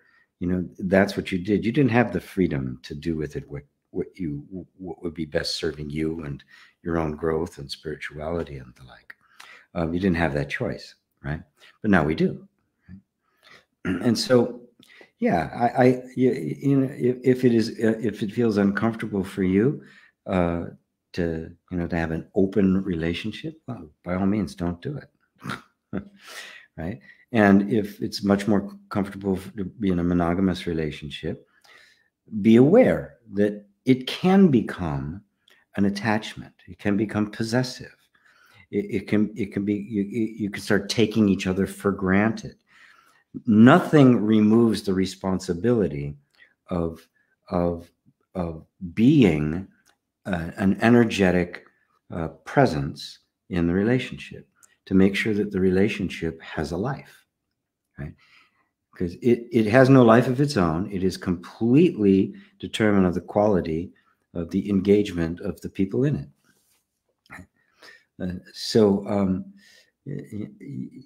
For a long-term relationship, I think a monogamous relationship is the way to go. I've got nothing. People want recreational relationships, friends with benefits, fine, right? There's only a certain amount of depth you can get with that, right? There's only a certain amount of yourself you can expose in that kind of situation, right? So it would, to my mind, have its limitations. So it depends on what you want, right? Right? And if we want to use relationship for spiritual awakening as a sadhana, right? As meeting our human needs, but not getting in the way of our spiritual development, then I think monogamy is the only way to go. I think it's the only one that'll do it, but I could be wrong on that, and I don't want to put it out there as that this is an absolute spiritual truth any more than I'd say, no, you have to give up all relationships and be by yourself. I wouldn't lay it out for anybody as a rule, just my idea about it. But certainly don't do anything that you and your body aren't saying 100% yes to. Don't do that, right? That is self-demeaning. And while there may be some advantages to it, I think in this day and age, for the most part, that's there because people are afraid of getting stuck in a relationship. They're afraid of it being drab. They're afraid of intimacy. And that is a perfect place to hide. Is there a way it could be used that wouldn't be a place to hide? I don't know. But trust, if your body says no, don't do it. Simple as that. Andrea, hugs from Brazil. Hi, Andrea. Good to see you. Dale. Hello, Dale in Massachusetts. There's Steffi. Namaste from Frankfurt, Germany. Beautiful place, Frankfurt. Facebook user. Hey, GP. What is the inner child? How can I get in touch with it, connect with it? Why is it good to know it? And what are the benefits of doing that? Well, now there's a thorough question. You covered all the bases. Well, the inner child, was it John Bradshaw? Is that the guy who read the book, who kind of popularized that idea and developed a therapeutic process and a vocabulary around giving expression to something that can be expressed in a whole lot of different ways. That's just one metaphor you could use for it. I mean, I don't use that term inner child, but I'm referring to the same thing that John Bradshaw is when I'm talking about the parts of us that get stuck, right? You're this child and you want to express yourself, but you can't, right? The environment just isn't friendly to you being you, right? And that creates a disruption, an energetic disruption, an emotional disruption, and causes us to suppress aspects of ourselves. And those aspects of ourselves can come out later as infantile behavior. And what it boils down to is the essence of the inner child is your original innocence, just a pure, unpretentious, authentic you that couldn't express itself, right? And therefore, it's kind of like hiding in the basement. It was actually locked in the basement. It's just kind of sitting in there, right? Is it a child? Not necessarily. It's not like there's this little a kid in there. Although oftentimes, when I've worked with people with inner reconciliation and tapping, it can come up as a very young energy. It can be felt in the body as a very young energy, both in its pain and in its playfulness, right?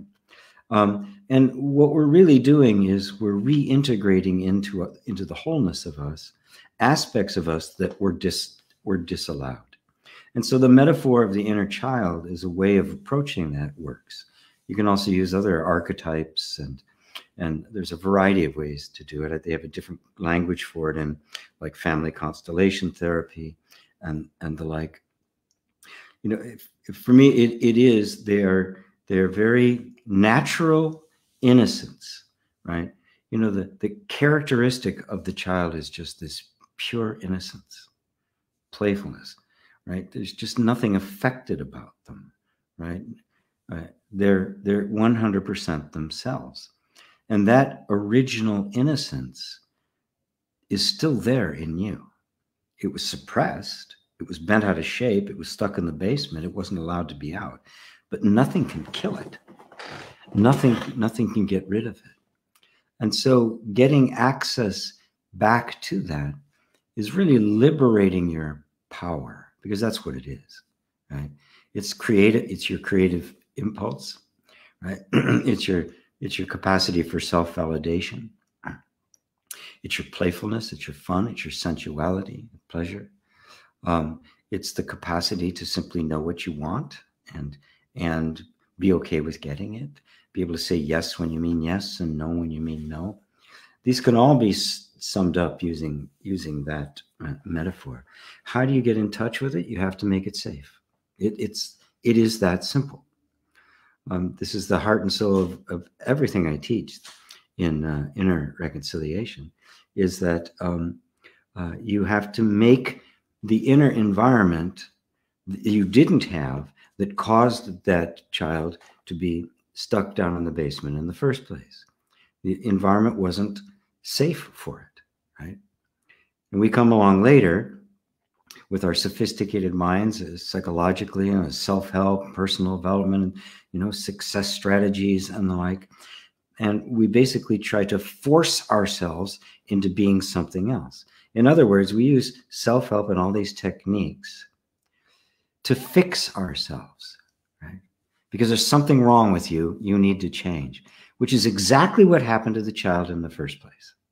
It's exactly what caused it to have to go into the basement.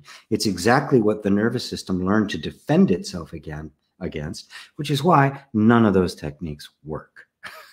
Because the nervous system already knows how to defend itself perfectly against whatever you can throw at it. The very fact that I need to improve this is a trigger to the nervous system. And here we go again, and it digs in its heels. But what happens when you say, you don't have to prove anything? I love you just the way you're. Absolutely. Thank you for everything you've been doing. You've been protecting me. Yeah, it wasn't easy, right? We had to hack off big parts of ourselves to keep ourselves safe. Thank you for doing that. Absolutely wonderful. Thank you. You're the best thing. I love you. What happens to that? There's no defense for that. If somebody comes up and rails and goes, it's terrible, you did a horrible job, you got to do this better, you got to try harder, you feel like this. Somebody else comes up and says, wow, you're really good. Thank you. You're really giving it your all. Let's work together on something. You're going to go, yeah, I'm in. Right? This is it. This is inner reconciliation. You are creating an inner environment in which it's safe to be you. And what happens when it's safe to be you? Defenses come down, and all the energy that was defending against the world now goes into expressing yourself to the world, unashamedly, in all your beauty and innocence. So, and what's the benefits of doing that? How about total freedom? How about happiness, right? Contentment, that creative capacity, just that feeling of freedom of self-expression. Imagine what it would be like for the whale to be taken out of the swimming pool and put back in the ocean. That's what the benefit is. Thank you, Facebook user. Sean. Hey, Sean. Maybe a weird question. Oh, I don't take weird questions. No, I give weird answers. Yeah.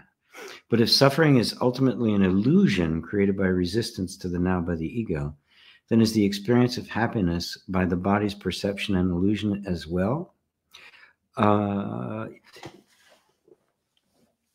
Well, there's got to be something that isn't an illusion, right?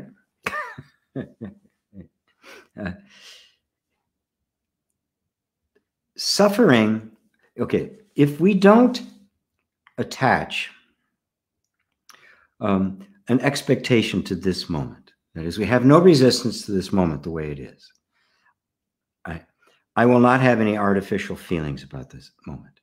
Whatever I'm feeling will be 100% authentic, genuine, innocent, and a direct reflection of what is happening in the moment, right?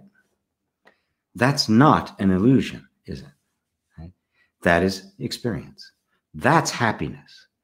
When I say happiness, I'm not referring to the emotional high we get, right? I get something new, or something good happens, or you do something fun, right? That's an emotional high. It's experiential. It's great. Nothing wrong with it, right? If I cling to that, I'm going to try to push other things away, which is going to, create tension and suffering. And that happiness will dissolve very quickly into suffering because I'm trying to hold on to something you can't hold on to. Okay? But if I'm not holding on to anything and I'm fully present in this moment and whatever I'm feeling is okay, I have no resistance to anything, what do you have?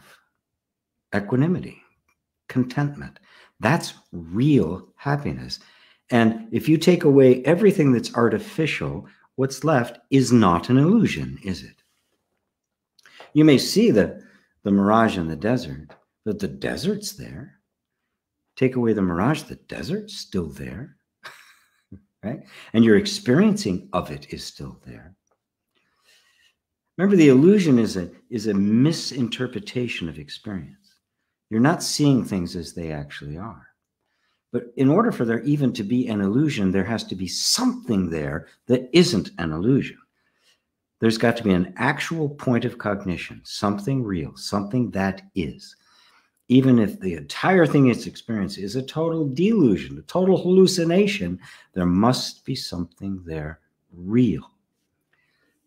Take away all the rest, and whatever that real thing is, it will not just be blank, it will be felt. It will be known and it will be felt. Sat Chit Ananda, being, consciousness, bliss. Existing, knowing I exist, feeling I exist. That is existence. That is the sum total of it. So yes, the happiness that is derived, say, some people are happy because they beat somebody, right? I got their money, right? That's an illusion. That's an emotional state created by a particular belief system. It fulfilled itself and gave rise to that emotion, right? But that emotion wasn't real. That wasn't real happiness, right? It was believed to be caused because I got something, but it was only the belief that if I got this, then I will be happy. And so now you have this reactive thing going on. That's not happiness, right? The truth of the matter is You can't ever be happy at the expense of somebody else. It's not possible. But the deepest thing to remember is when you take away everything that is conditional, be it sadness or happiness, right, you will be left with whatever is actually always there. Take away everything that's conditional, you'll have what's unconditional. Take away everything that's coming and going, you will have what isn't coming and going. That is true happiness, right?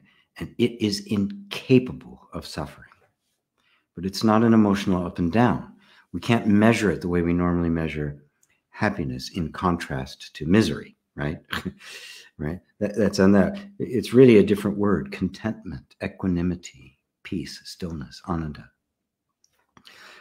Because it is simply the ground of being that is beyond all the feeling, but it is totally at peace. There are no disruptions in it. Right? It's the best I can describe it. Yeah. Thank you, Sean. Remy. Hi, Remy. Hi, Dee. I finally recognized, hi, GP.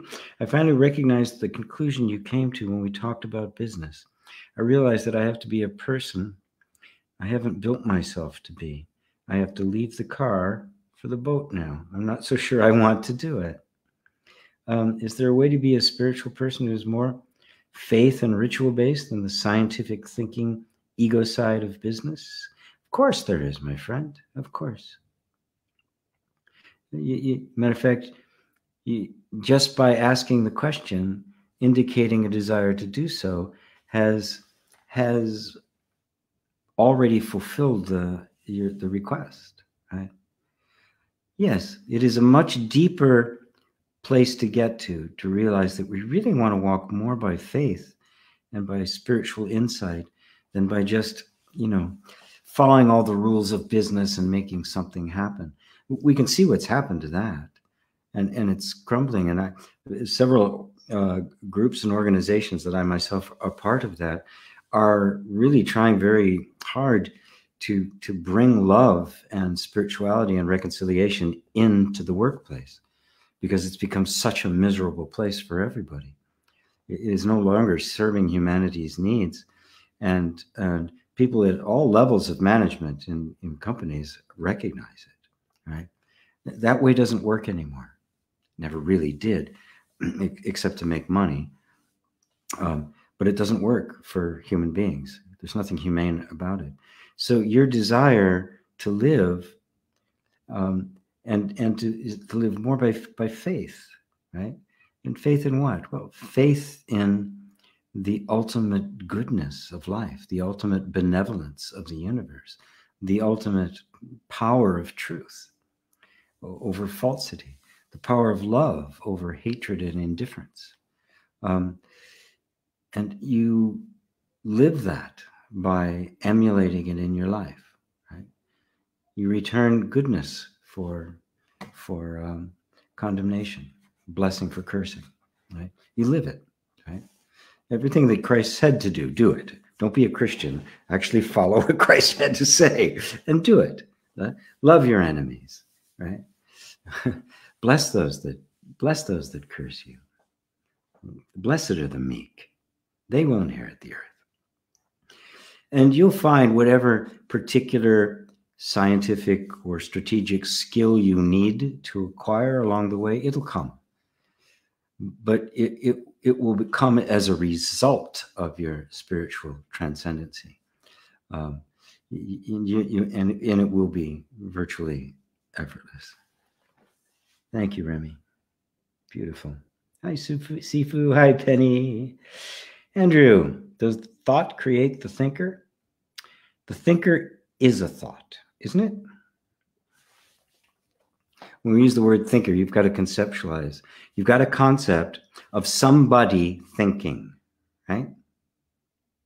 And that's a concept, which is a thought, right? Really look for yourself. Don't take my word for it. You'll see the flow of thoughts. You will not find the thinker of the thoughts. Right? The thinker of the thoughts is itself a thought, that is trying to attribute the process of thinking to consciousness, in which that process is happening, is being witnessed. But there's no thinker, there's no act of will or volition on consciousness's part. Just like the ocean isn't consciously making waves. It is just the natural consequence of it being the ocean, right? And so the wave is the ocean, right? They are all it's one stupendous whole. So thinking happens because there is consciousness, but it is not an act of will. So there is no thinker. There is no mind. Mind is simply the word we give to thoughts, right? So it itself is another thought. Here's one for you. Thought is a thought. It's a conceptualization. What is it? The direct experience of it is just that. Right? So even thought is a thought. So really look, there's a very personal identified sense that says, well, I must be the thinker because I'm seeing the thoughts. No, it doesn't have to be that way. Look really closely. See if you can find the thinker. You can find the thoughts, the flow of thoughts, the cascading of thoughts, the patterns of thoughts. But you cannot find the thinker for real. You can find the consciousness. You can be aware of a consciousness in which the thoughts appear, because obviously without consciousness, there could be no thoughts, right? They require, right? But just like in between my words when I'm speaking sometimes, and I pause, you're not having a thought, you're listening, right? Consciousness can exist quite nicely without thought. The opposite is not true. Right? So there's no thinker. Right? The thinker is simply another thought, right? Thoughts happen, they cascade, and then another thought comes up and says, I thought that. Which is just another thought arising out of exactly the same place. The thought of I is the subtle one. It's the tricky one. Because we mistake that I for the consciousness that is aware of it. But that I is not referring to consciousness. It's referring to a conception, an imaginary person that is supposedly thinking these thoughts. That person doesn't exist. So does thought create the thinker? Creates only an idea of a thinker. It can't create a thinker. There is no thinker, only the thought of one. Does that answer it for you, Andrew?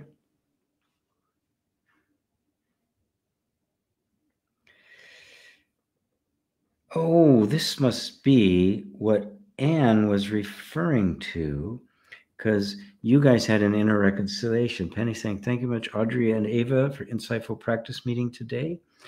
Penny is hosting some inner reconciliation kind of roundtables, groups where people can get together just discussing what it is they know about it prior to the class that's coming up.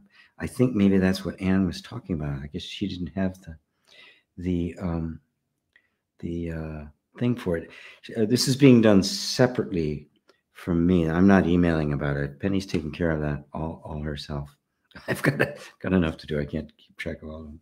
Dale, I am pained by my grandmother's confusion and fear around her dementia, which has been magnifying recently, even more than it has been over the past 4 years. Physically fit, mentally anguished. I wish she could understand some of this, but she can't even remember how to change channels on the TV from second to second. Yes, my friend, wow. Yes. Well, most important thing is for you to just continue to hold her in your heart, hold her in love, and don't let yourself, don't you turn her current experience into a problem, because it isn't, right? Remember, the reality of her cannot be touched. That's a fact, right? And the human experience goes through all sorts of different things, right? All sorts of things. You even just find yourself being forgetful, or something you used to be able to do, you can't do anymore. Right? We all go through these kinds of things, and everyone has the capacity. The voice of truth speaks to everyone. There's no such thing as somebody who would be in such a state that the voice of truth cannot reach them. That is simply impossible, which means that you can simply be present with her. You can grieve her passing for yourself, right? Because she's not going to be there in the same capacity anymore, right? Do what you need, and then really let her go. Let her go into the hands of her own destiny, and her destiny is to wake up. It is to wake up, and she will. And nothing can stop that from happening. Weird as it may seem, even this is contributing to that. Even this is breaking down the walls of the mind. Thank you, my friend. Namaste, beloved ones. Or one. Hi there, Facebook user. Merck. So is enlightenment only the pinnacle of all beliefs and lack? Something like the last carrot to chase before we see what the game is all about? Or is it simply the end of becoming? It's both. Because when the mind gets a hold of an idea of enlightenment, and believe me, the very fact that even the idea of enlightenment gets your attention is an indication of enlightenment, right? This is the fact, right? Really grasp that. The very fact that the idea pops up and you were drawn to it, there's an interest in it, right, is in fact the enlightenment, right? It is already in progress. When you return to your enlightenment, already in progress, right? Now, when that first happens, it's also, for most, it doesn't happen as such an explosion that it blows everything else away. Almost never happens, actually. So what does happen is our interest, our attention starts heading in that direction. But the mind, being conditioned the way it is, tries to interpret that within the context that it knows. So it starts making up new stuff. And so it goes, enlightenment. Oh, so it's not really the great success that I want. I want to be enlightened. And now it turns it into the ultimate carrot. In other words, it has conceptualized it into a goal, which is now just redirecting the mind energy in a different direction, but with the same intention: to achieve, to get. There's something I can get.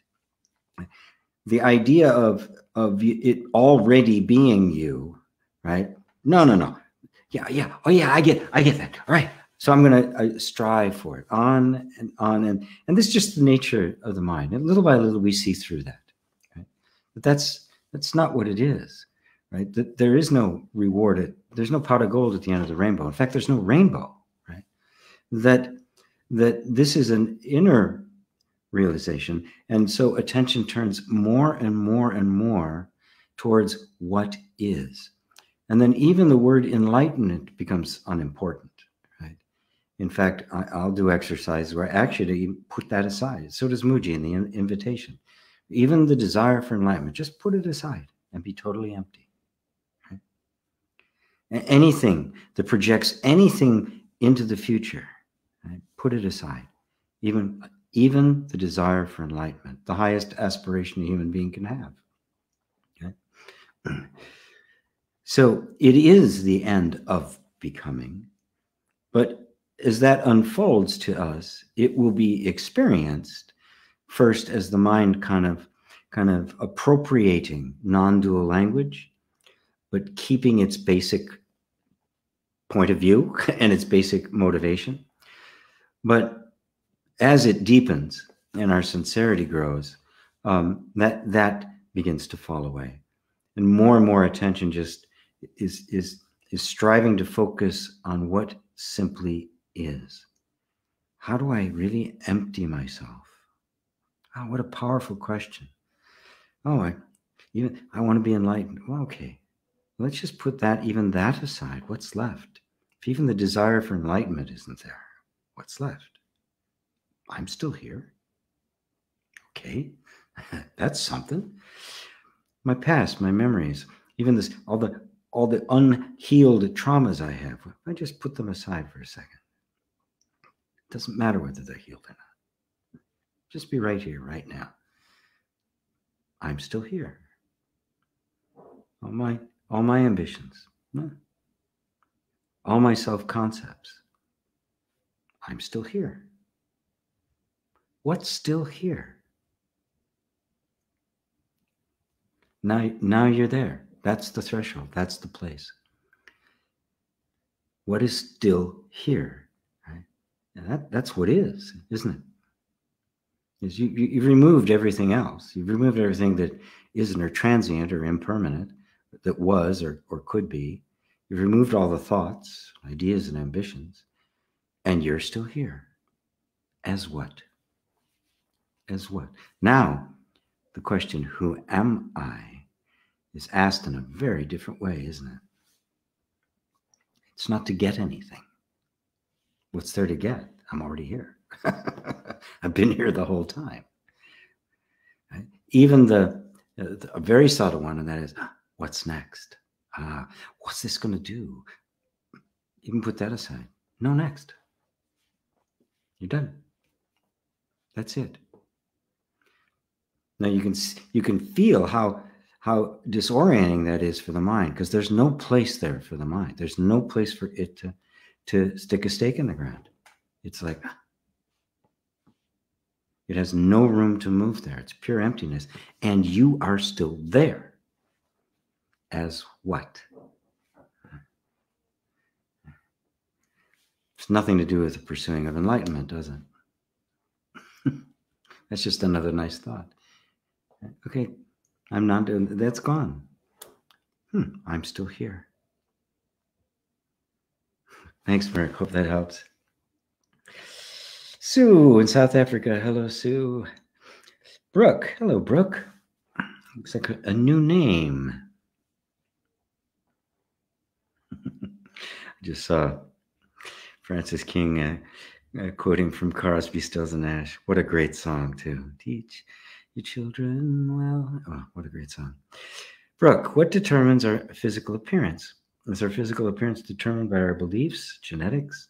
If it's determined by our beliefs, is it possible to change our physical appearance? You know, it's really fascinating.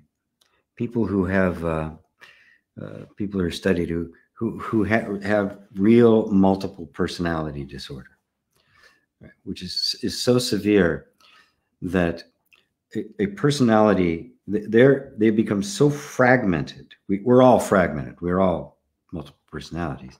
These are so fragmented that when one comes up, it literally takes over everything and knows nothing about the others. It becomes this and then disappears and somebody else takes it, and there's no memory of it, right?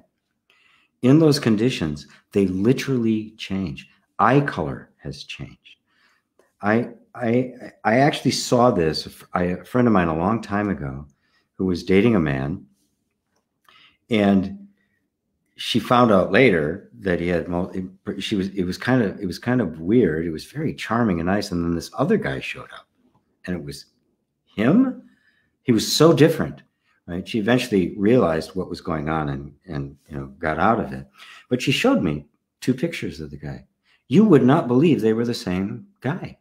One guy was like good shape. He was handsome.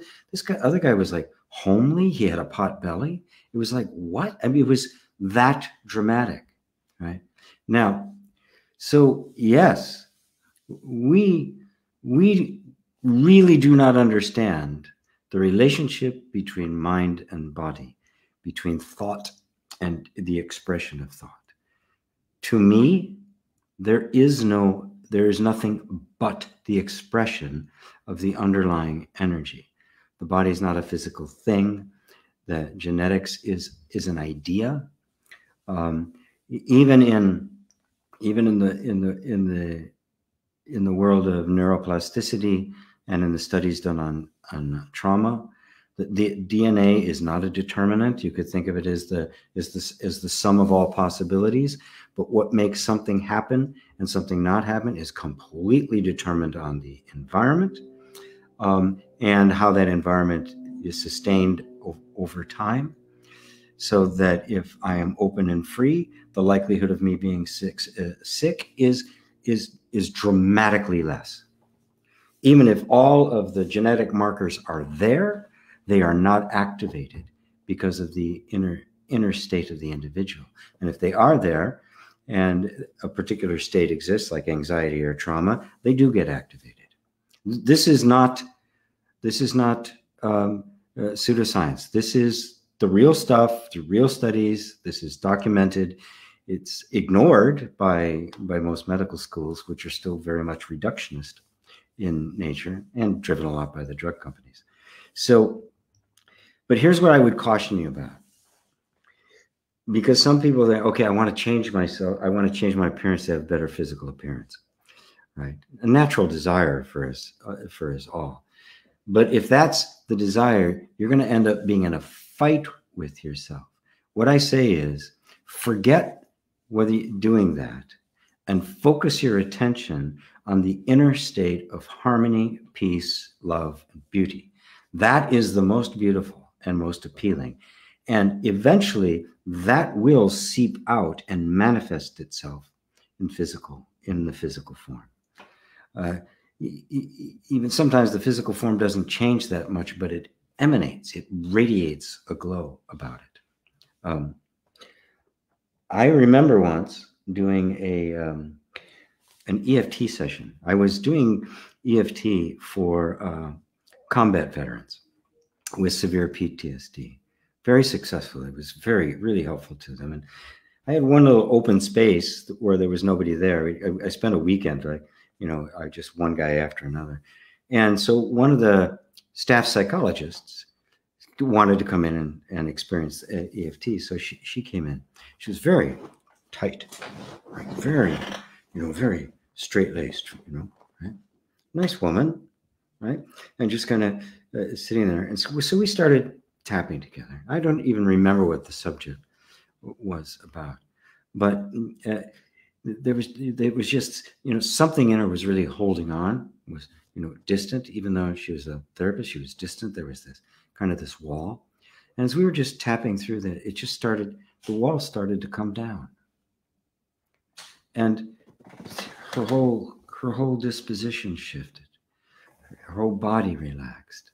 Everything started to come down. And right before my eyes, this beauty emerged. I mean, she was literally physically beautiful. Whereas before it was this straight-laced little thing. All of a sudden there was this goddess sitting in front of me. I'm going, whoa, what just happened? It was that dramatic right in front of my eyes. So I know this stuff is for real. And I know the kind of transformation that takes place, but I wasn't trying to bring out, the goddess in this woman, right? I was just helping her break down the inner walls. And when the inner walls came down, this other energy just got released, and was palpable, was noticeable.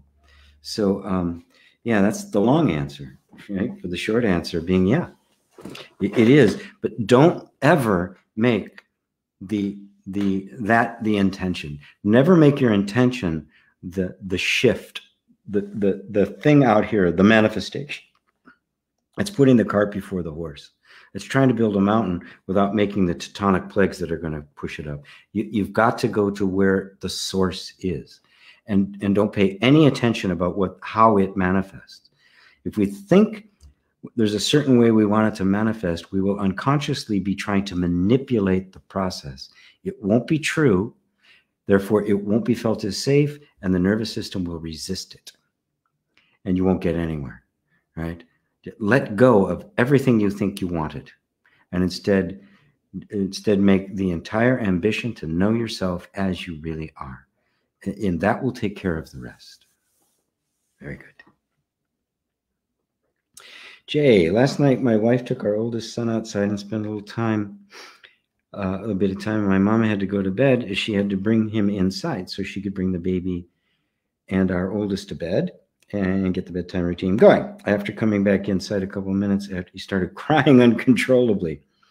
She calls me at work and I asked her to try some redirection and she started reading some books to him and slowly he started calming down and he starts back again. When do we just let it be? I want to comfort and make him happy, but sometimes I can't do anything or don't know what to do. Probably being unconscious if I let him do whatever. Well, just know that sometimes you're simply just going to fail, right? But you can love, right? Don't, if you look at other primates in the wild and human beings as hunter-gatherers, that child never got set down. You look at primates, monkeys and chimpanzees or so, that kid is glued to mom, right? Mom doesn't let it sit there and cry. I mean, it's so weird that we humans say, oh no, if they cry, just let them cry. No, don't do that, right? Don't force them into a routine. Be with them, right? They need constant reassurance that you are there. You are their life. You are their safety, right? And that can be shared amongst grandparents. Like, I know, because I do it. But that's really, and sometimes there's nothing you can do except sit there and hold them, right? And if you set them down, they start crying, pick them back up again, right? You're not spoiling them, believe me. You are training them that when they need something, it's going to come, right? That they can depend upon the world, the universe, to take care of them. That's the message you're giving them. So don't listen to the people saying you're spoiling them, or you're just learning. No, nonsense, right? If they lay there feeling they need something, they don't get it, they're learning that the world doesn't take care of them. That's the message. So don't do that, right? Pick them up, hold them. My first son was born because the relationship with it was just horrible. It was horrible from the get-go. And it was reflected in him, and he cried all the time. There were times where I literally walked the floor 4 hours. I couldn't even sit down. And of course, she was no help. I was doing it all on my own. I would sit down in the rocking chair. 10 minutes, he'd start crying again. I mean, I just exhausted myself, right? But I said I couldn't just let him cry, and I didn't know any better, right? I didn't know any. If somebody told me just let him cry, I might have, but I'm sure glad I didn't. So anyway, there we go. Nazarene, hi G. Would you ever consider visiting Ireland? I know there are many people who love to hear you teach in person. I am actually. I'm right now beginning to plan my trip to Europe. Probably December, January timeframe, when my lease is up here and my car gets returned and my expenses drop way back down. Looking to find some place that's centrally located to wander from. I have several. I mean, I've got. It's wonderful. I have students all over the place, so it's really. It shouldn't be that difficult to do. I've got somebody who's already looking to start setting up events for me in London, a place called the Alternatives, I guess, for talks and workshops, some interviews and the like. And so, yeah, I had thought about Ireland as well. I'd love to go back to where I came from. Well, I didn't come from. My ancestors did. But what I need is people to help me organize some groups and the like. I have to charge enough for these things that I can pay for the trip. I can keep myself going and pay all the expenses and the like. But I won't be charging an arm and a leg.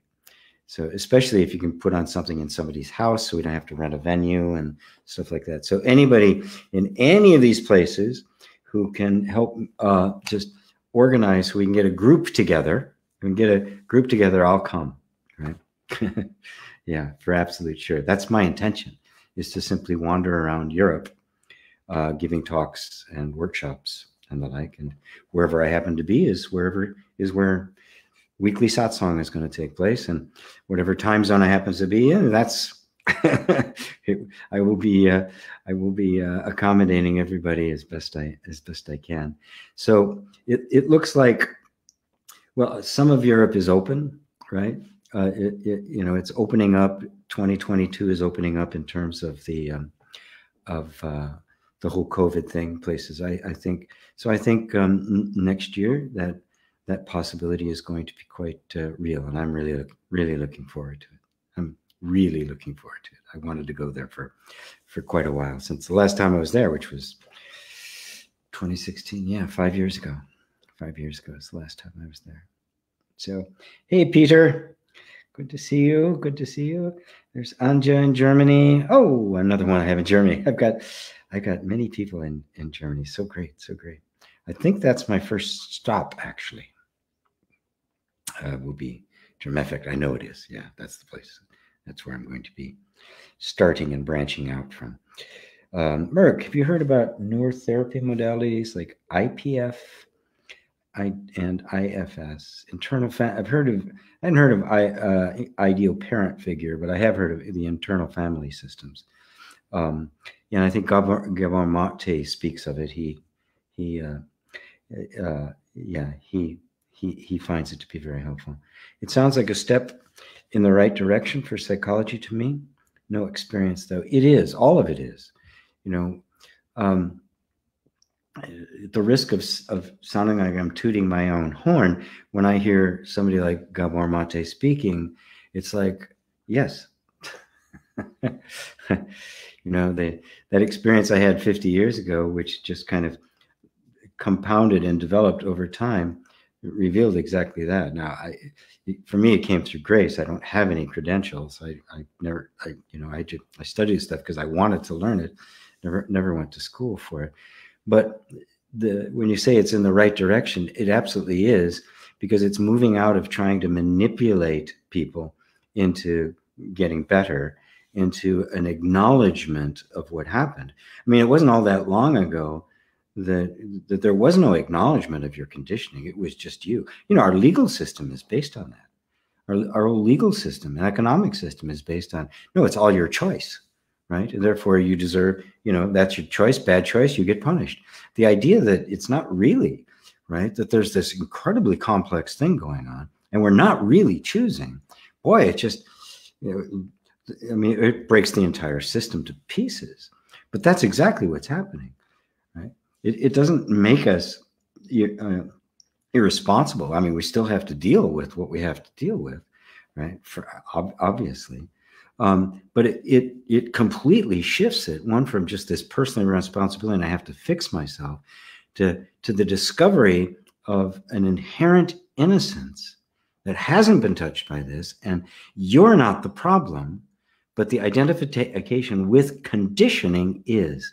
The conditioning can get really messed up, but once it's seen as conditioning, it can be dismantled and thus free you to be who you've always been, right? Which is to find the truth of yourself, which has never been touched by it. So everything that I'm seeing in these new modalities, including Gabor Mate's compassionate inquiry, right?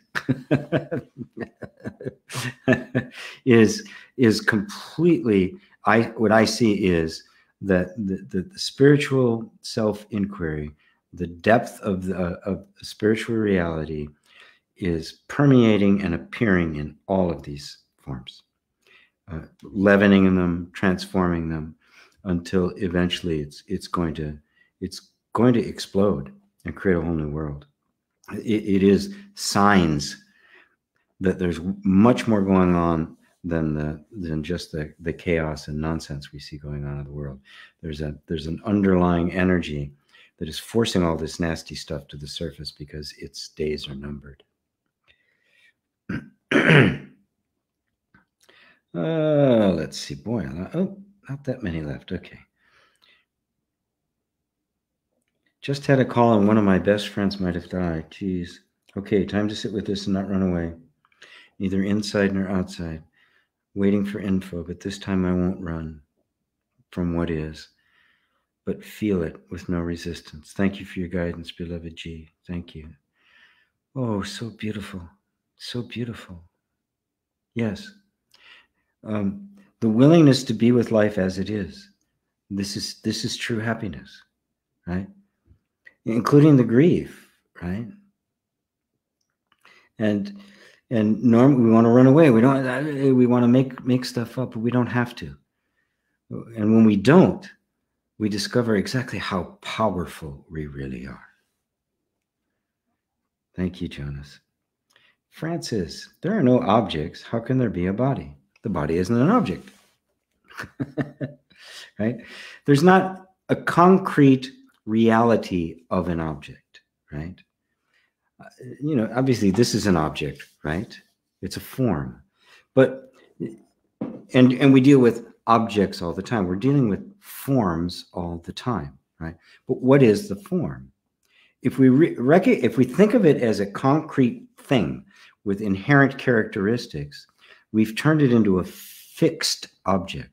That isn't real, right? There's no fixed object anywhere. This body isn't a fixed object. It's constantly changing. This is constantly changing, right? To this level of perception, it feels like it has a stable form, but it's changing. And if it sits there long enough, it'll deteriorate like anything else. Well, because that's what it is. It's always in the cycle of a process. And no matter how thinly you time slice that process, you won't find an object. You will find a becoming, but never a being in that, right? The being is always in that which is witnessing, and that's not an object. Who you are is not an object. That which is not an object manifests itself as forms. And I'm just making a distinction here between the appearance of a form and an object, right? Because you could use those interchangeably. This is an object, right? A thought is an object, right? It only matters is if we impute to it inherent characteristics, right? That this is what it is, right? When in fact, we're only perceiving a part of it. We never see the entire thing. We're only dealing with our own perception of it, which is only from one particular point of view. And our own perception itself is engaged in the object. Where does my perception of the object and the object end and the object begin, right? The answer is it's a continuum. There's neither, right? They're one. The perceiving and the perceived are one. So the body exists as an experience, but not as a reality. We call this the body. But what are you actually experiencing when you talk about the body? Look at your experience. Notice the body is a concept. And you close your eyes, oh, the body, yeah, arms and legs and all that sort of stuff. But really look at your own direct experience, and what you experience is sensation. This flow of what we call sensation. I attribute the sensation. Oh, the origin of that sensation is a body. And so I imagine that there's an object out there that is generating sensations. That's not your experience. Your experience is only the sensations. And if you meditate long enough just on the sensations themselves and notice the body is a concept, the body will fall away. And you'll find yourself just experiencing sensation itself, in which case sensation falls away and you're living in pure perception. That the perceived and the perceiving and what is perceived and the perceiving are not two, they're one. The knowing and the known are one. The being of a thing and the knowing of the thing are the same. I'll leave it at that. Yes, G, thank you. My thoughts are so clever. I believe they crowded when they yelled effort. Yeah, I believe the crowd when they yelled effort, effort, effort. Ding, ding, ding, ding, ding. Get him, get him, get him. Yes, says Andrew. Thanks. You're welcome. Oh, God's got a question. It's always great having God at Satsang.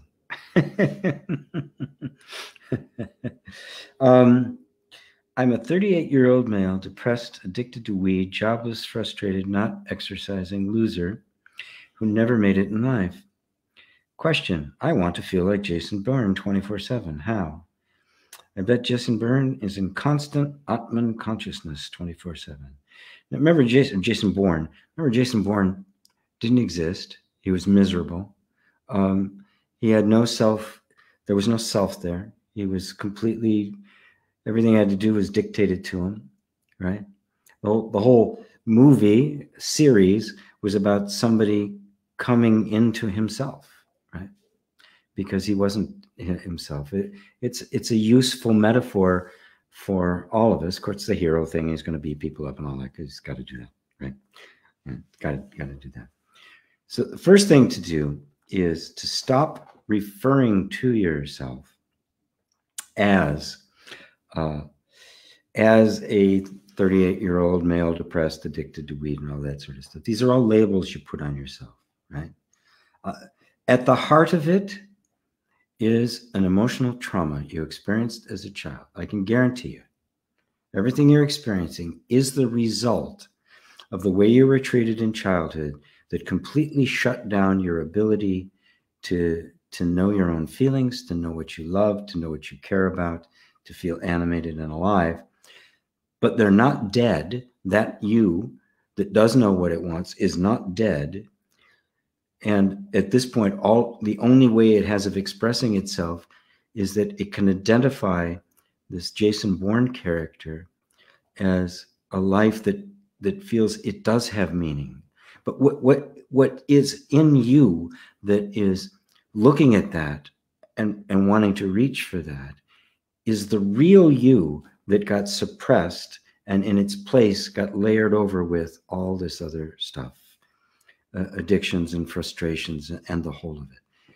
It's not your fault. You're not to blame for this.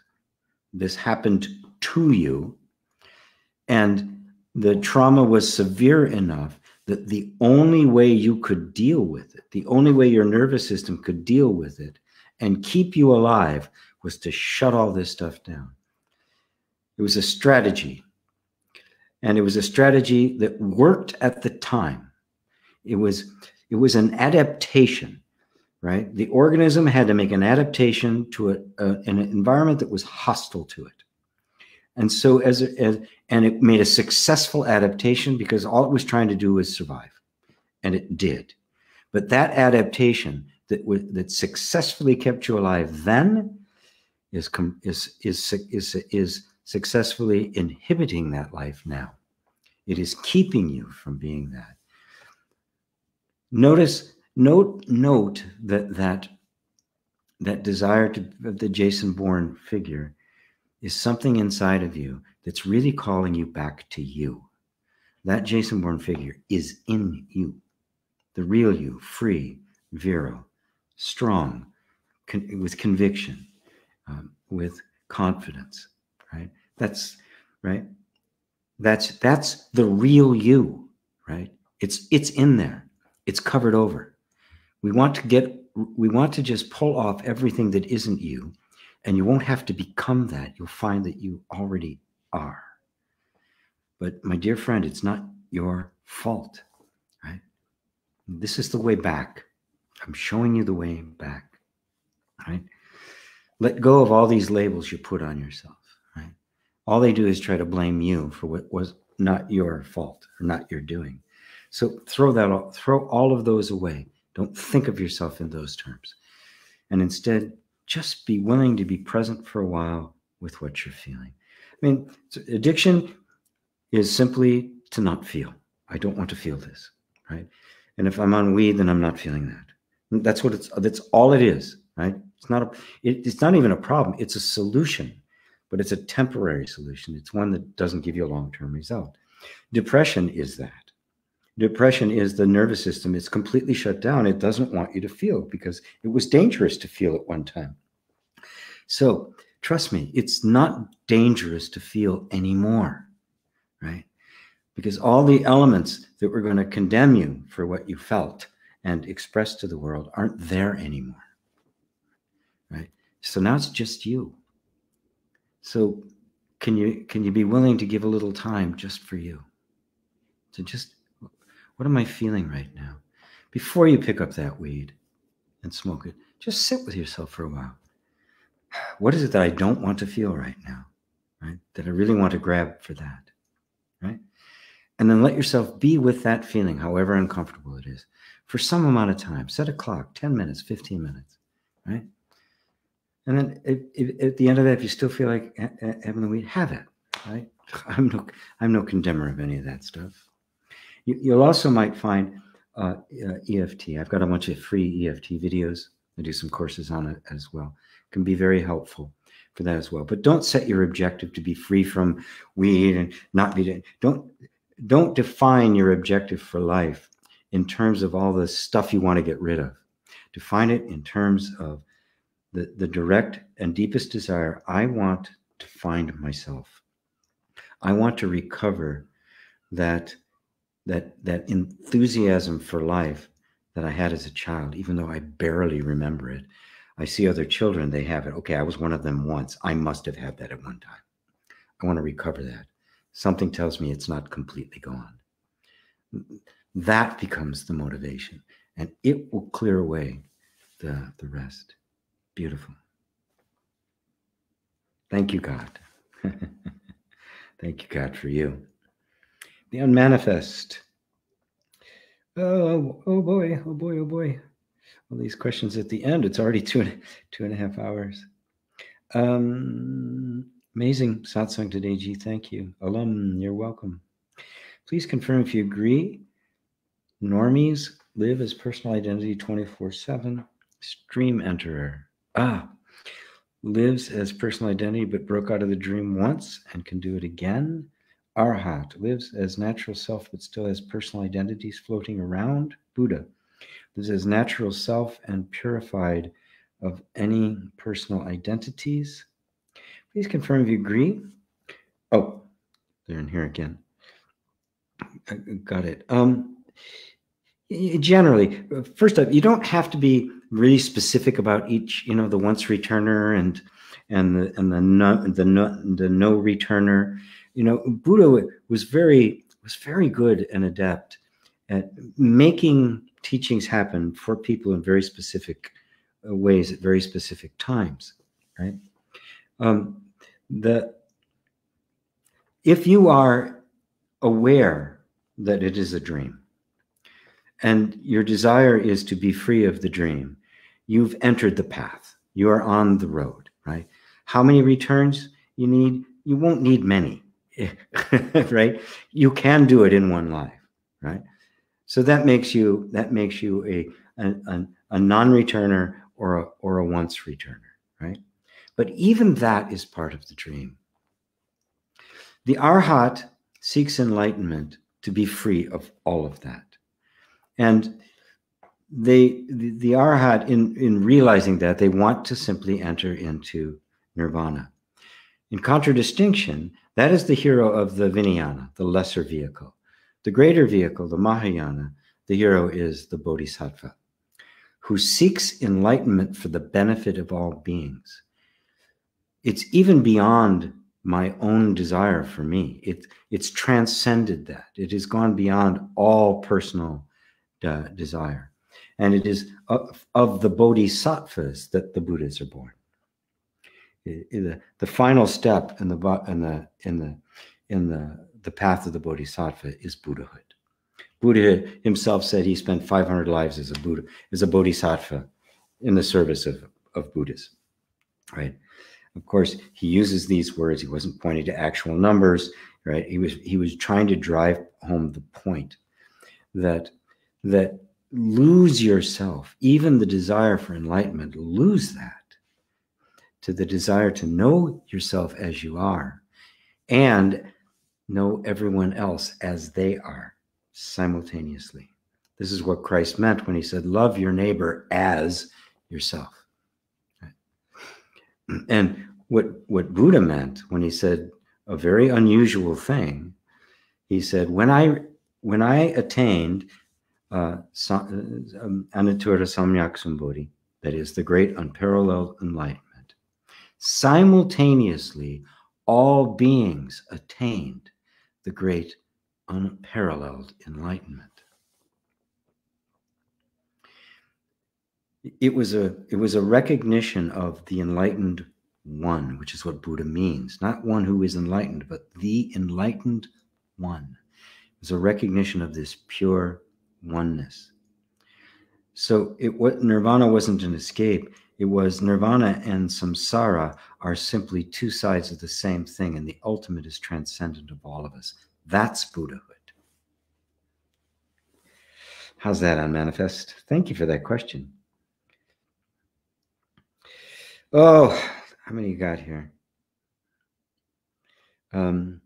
So just to add to that on Manifest, wherever you are, don't try to make it too theoretical and categorize yourself. Just where are you? A certain sense of awakening, a certain sense of still having a personal identity. You don't need to get rid of the personal identity, right? It's not like this, it all goes away and there's nothing left, right? And nobody's there and all of that sort of thing. It's there. It's just seen as there, right? Like everything else, it's just another phenomena happening, but you're not identified with it any longer.